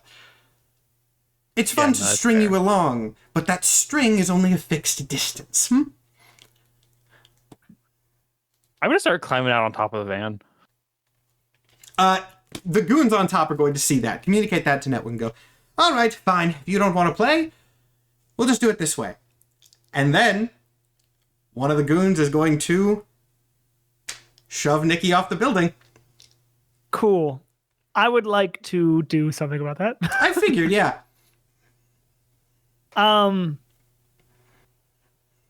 Obviously, I'm gonna save her. Mm-hmm. My powers are so weird, so I don't know how mechanics-wise this is. Don't worry, I do. Oh, you do? If you want to Okay. take that as it's not going to work and I'm being an ass, sure, feel free to take it that way, but I know. The trauma of fighting Stormchaser again has led to some new developments. I have this little ability called No More Funny Business. It's another little homebrew beacon thing that we've cooked up. Mm-hmm. Where I can use an adult move one time. And if I get to choose what that is, I would like to wield my powers. Okay. I do still believe you have to make a roll for this. I do have to roll. It's better odds. We haven't used an adult move yet in the show. So for those who are wondering, as Nathan's getting ready to roll this, they're basically, most of them at least, are just enhanced versions of normal moves with better odds. I technically used a few. Oh, you know what? You're right. You with did. my Never powers mind. earlier. Still good to have the reminder, but you're right. You did use them first. On a hit, choose one. On a strong hit, choose two. And the options are create something useful from your environment, neutralize an opponent or threat, at least for now, and take hold of something. I thought it said valuable to you, which was, of course, going to be Nikki. But it says vulnerable to you, which I don't know entirely what that means. Vulnerable, I just think means something you could reasonably affect. I don't... Vulnerable is probably a bad word. I think it just means, like, within reasonability, right? Cool. And I guess, how far before I roll? Down the street. Like, again, Network, this can be a very cheesy, dramatic scene because Network would have chosen this building in hopes of a cheesy, dramatic scene, right? This is a building specifically chosen where, like, he knows statistically you're going to approach it by coming down this long-ass road and it's at the end and he's shoving people off he's having his goons shove people off the building there. Like, it's a very scenic area chosen intentionally. It's not just plot convenience. Cool. So I roll freak. I honed in before this whole endeavor and I have not rolled freak once, so I still have a +2. The real challenge is, do I want to count this as the same scene? And I don't think I reasonably can. I'm so sorry to do that to you, but honed in lasts for the scene, and this is for hours. Okay. Would you allow me to have honed in again on the drive in? I'll allow, reasonably I do think if you... Since we did not clarify that your last one had gone away, I will allow you to do it again sort of preemptively. I can give you a quick scene for that. Oh, yes, do that, please. Please, please, please. Hey. About you hanging up earlier? Yeah. She just smacks you in the chest. Lock the fuck in. I'm driving. It was a stupid move. Lock in. I'm locked in. And so I am. Okay. Rolling Freak. Get a +4 to this. Nobody can help. That's the maximum plus I can get. Oh my god, I'm gonna fucking die. That is an 11. That's a crit. Now, So I if you don't want to bother going through the list, I can just say you succeed and describe what happens. Because, like I said, I know that's kind of how my powers work. Yeah. Like, you just let it happen. So if you succeeded, I knew what was going to happen in this scene. So, be my guest. we're gonna actually start with Ring Bear. Oh. As you kind of smack TBD in the chest that he locks in, you start to notice he looks a little bit weird. You know, TBD's powers kind of have him do strange things occasionally with his physicality, but like very weird. And the reason I note that is I think it's weird enough that you reach over and sort of grab the wheel to hold the car in place so we have somebody established driving during this scene, right? TBD, you now no longer have to drive. So I imagine your focus is fully on Nikki here. And you notice, as you take your hands off the wheel, your hands are glowing. And they're glowing brighter and brighter and brighter and brighter with the shifting iridescent energy of the catalyst. Huh. And suddenly, that energy blasts forward out of you, shattering the front windshield of the car, and just shooting forwards and then dissipating into the air. And a moment after that, as Nikki falls screaming from this building, everybody in the car feels an explosion of energy from her direction. Your vision fills with this, again, same shifting iridescent light. There is a sound that you cannot describe coursing through your ears. You get the sense, as you watch this through this light, that Nikki is still falling. And then you see her body strike the ground, full impact. But then, that didn't happen. You sense this for a second as if that impact was about to happen, killing her instantaneously, but then it just didn't. Not sure entirely how that happened, and for the record, Network's goons on the top of the building don't seem affected at all. They don't shield their eyes, they don't step backwards. Anyone who's on the ground watching this scene has no reaction. It is just you four in the car, just the people who are empowered by the catalyst already. See this scene of Nikki's death become rewritten. And suddenly, as this light clears from your eyes, you see her falling from the building like she was a second ago, but higher up in the air. And then she just vanishes entirely, mid-fall. What the fuck did I do?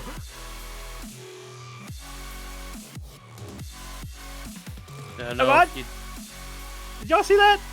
Is she alive?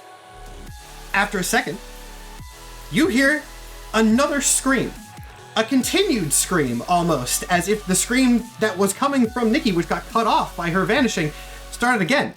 And you see, up at the top of the building, her body falling through the air once again, before, in the same point, vanishes. Oh, She teleporting? is she thinking with portals? And then once again, Somebody try catching her. opening, screaming, vanishing. This time the scream calms a little bit as she processes that something very odd is going on mid-fall. At this point, the car is pulling up to the base of the building, and you can all look up at what's going on here. Hey, Alice, you got like a circus net? Once again, appears, starts falling. This time, she's kind of processed that she's in some sort of loop, and she looks down at you guys desperately. Guys, what the fuck is going on? I don't know. We're gonna get you. Should I? Ooh, Could I- I don't know what's happening. It's like I'm going somewhere else for a second, but I'm still falling. But then I'm about to. Could What is I her make an assess lowest the situation check for Danny to piece together? Yeah, I think go for that it. the player know generally what happened here, but I so will Danny can catch also up. like Yeah, to go roll for it. this? Yeah, same. In the one of the gaps where she's gone. Nope, I don't know That was shit. an 8. Assess eight. is superior. Ooh, 5. Once again, she appears, not screaming anymore, falls, vanishes. And for your successes, whoever got successes, you have your questions list, as usual, especially since this is very weird. You can modify a little bit if you so choose, but Yeah. I like that she's just still Okay. falling. yep. And we're all just It's like that scene in Oh. Futurama where she's just jumping Okay. back up to the top and falling, and then jumping and backing up to the top and falling. We're just standing there silently for the entire length of that silence. Just I'll take my assess the situation to ask, what here can I use to stop the loop without hurting Nikki? Oh, you have no fucking idea. I'm sorry that that's the answer. Goo Girl's good at catching falling people. That's probably the best you're gonna get. I mean, How high up is the Yeah, the what's point like- at which what's she her- loops? About halfway lowest down the point. building, which is it's not like a skyscraper that's so tall that you can't see the top of it. You can see what's going on, but like it's several stories above you. Google, you are the only one who can reach that, unless you want to throw me. yeah, no. I guess I'll like scale the wall, like goose scale the Good wall and try to news. catch her. You don't even necessarily have to do this, because as you guys are trying to figure out what's going on, she appears once again and goes, "Guys, hang on a second. I think I'm figuring out how to use that." There's Okay. another gap, and then back at the top, when she would appear normally, she appears again. But this time she's not falling. This time she's arcing down the street as if she got shot out of a cannon of sorts. Just Oh my appears God. arcing back around you, flailing wildly, just and then vanishes again. And then there's another couple seconds, and then she pops out again lower and streaks past you. Goes, "It's like a wormhole or something." And after a few rounds of this, with some heavy impact, she finally is able to get a hold of this new power that she has and just kind of slam into the side of the car. Very shaken. That was a hard impact, but she is on the ground, no longer falling. I immediately rush in. She holds out a hand to stop you from rushing in, throws up all over the ground, and then it's like, "Okay, I'm sorry." I just give her a hug. I just embrace. She embraces you right back. I don't care about the vomit. Now, I'm like, are you okay? I think so. I don't know what's happened. I think I might have accidentally given you powers. And as you say that, TBD, it is worth noting. After you did that, now that the adrenaline is kind of starting to calm down, oh boy, you feel drained. Ooh, you feel like your energy has been depleted a good chunk from that. I guess the only way I could have saved you from that distance, the powers that be decided to give you powers that be. I don't know what any of that means, but... Okay, I'm sorry. I'm a little dizzy from that. Am I the catalyst? I'm so tired. Mason. Right. Yeah, he looks up there. Did any of you ever hang up on the phone that you're using to communicate with network? No, I was climbing up on top of the car, but I still had it on. Yeah, that makes sense. The phone is going to start talking again. It goes, "Well, shit. Didn't expect that one. If I knew it would be that easy, I would have tried to make some superheroes before. Ah, but fuck. She was tangential to the plan anyway. I can work with this." Work with what? Oh, I didn't really give a shit about her. I was always going for him. It was just, She happened to be there, so I took her too, mostly to fuck with you. Need some revenge after all. You did technically sort of kill me. Attempted at best. Mason, you awake up there, buddy? You alive? You Danny's okay? climbing the building. Danny's climbing the building. I was wondering what Danny was. Yeah. Danny starts scaling this building with wrestling physics you can do. Mason Perpendicular walking. shakily gives you a bit of a thumbs up. But Network keeps talking. He goes, yeah, to be honest, I haven't cared that much about any of you when I figured out him. I mean, dear Lord, his powers. Boy, they are good for something that I need. Man who could sense people's fears. God damn. That's good television. Why are we still talking about a fucking television show? Because I'm still Aren't around. you dead? That's what I like to do. I have hobbies, Taylor. Besides, to be honest, you have really fucked me over here. It seems that most of my resources are getting depleted while I'm figuring out this whole thing, so it's going to take some time to recover from that. Honestly, I wanted to sort of jack into his vision, use it to sense people's fears directly. That would have been good. But I had backup plans in case I couldn't do that. So, we'll try one of those, shall we? And up at the top, you see one of the goons who is holding Mason back take something out of his pocket. A syringe. And jam it into Mason's neck. And Network goes, I could have shot him. A tranquilizer seemed more fitting. Not just tranquilizers, of course. That would be a little bit boring. I haven't been. But I sent some of my people to cook up something wild. I have no idea what it's going to do. Tranquilizers, hallucinogens. We figured out that his powers work on perceived threats, so if I can give him one hell of a trip while he's asleep, oh, that's going to be fun. Shit. It's just chaos. You can't even wield that. No, I can't.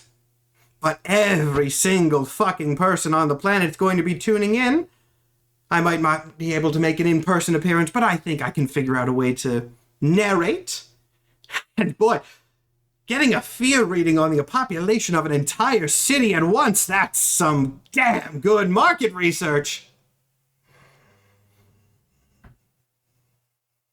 I fucking hate capitalism. Oh, and I hate this man so much. And as Mason starts to topple forward after being injected with really who knows fucking what, he falls off the building. But mid-fall, starts to change. His skin going dark, and then lights starting to manifest around him, carrying him in the air, bringing him up to a more stable float. And then more lights, and then more lights, and then more lights, as they start to drift up into the sky, almost like a lantern show. Beautiful to anyone in the vicinity who does not know what's going on, and boy, does that attract a lot of people as they look around. After all, the city was just mere hours ago at this point involved in a seemingly apocalyptic storm, and now the weather has cleared, the heroes have been successful, and there's beautiful lights drifting up into the sky. A whole lot of them, in fact. As the sky begins to brighten and brighten and brighten, the storm clouds now replaced with an ethereal glow, so bright that it is bathing the entire city in this spectral sort of aura. Once again, beautiful if you don't know what's going on, but even with an unsettling quality to it to those people that do not know.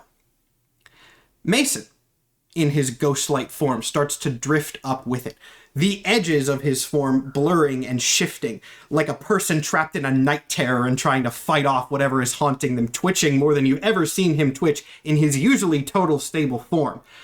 This is not fucking good. And you guys are going to have to figure out a way to stop it. Drones start filling the sky. Whatever drones Network had deployed for the Stormchaser incident, he is sending them all out now, creating a veritable tornado of spectral orbs and golden drones ready to film everything that's going on. And as these spectral orbs start to descend over the city, you hear, echoing throughout the streets, people begin to scream.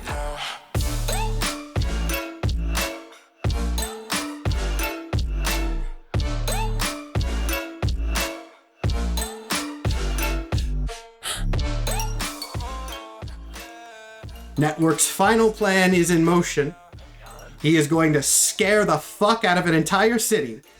And it is going to be the best damn broadcast that live TV has ever seen.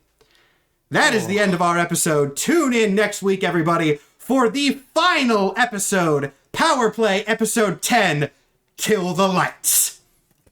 Oh my gosh. Does this air on Halloween?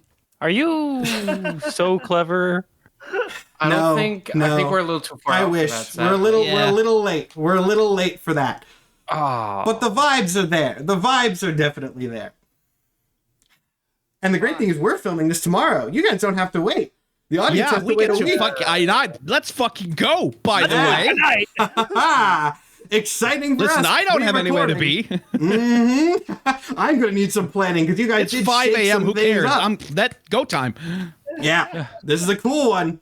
This is a cool one. I liked how this one went, and we'll talk about it in the after show, which I'm sure people are going to have a lot of stuff to say. I know I certainly do. So we're going to get to that. Thank you all for watching. Stay tuned for episode 10.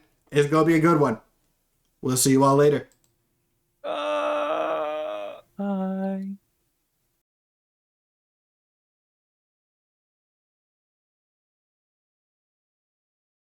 You're still here? What, you think I'm going to give you more teaser for the finale? Haven't you seen enough? It's over. Go home.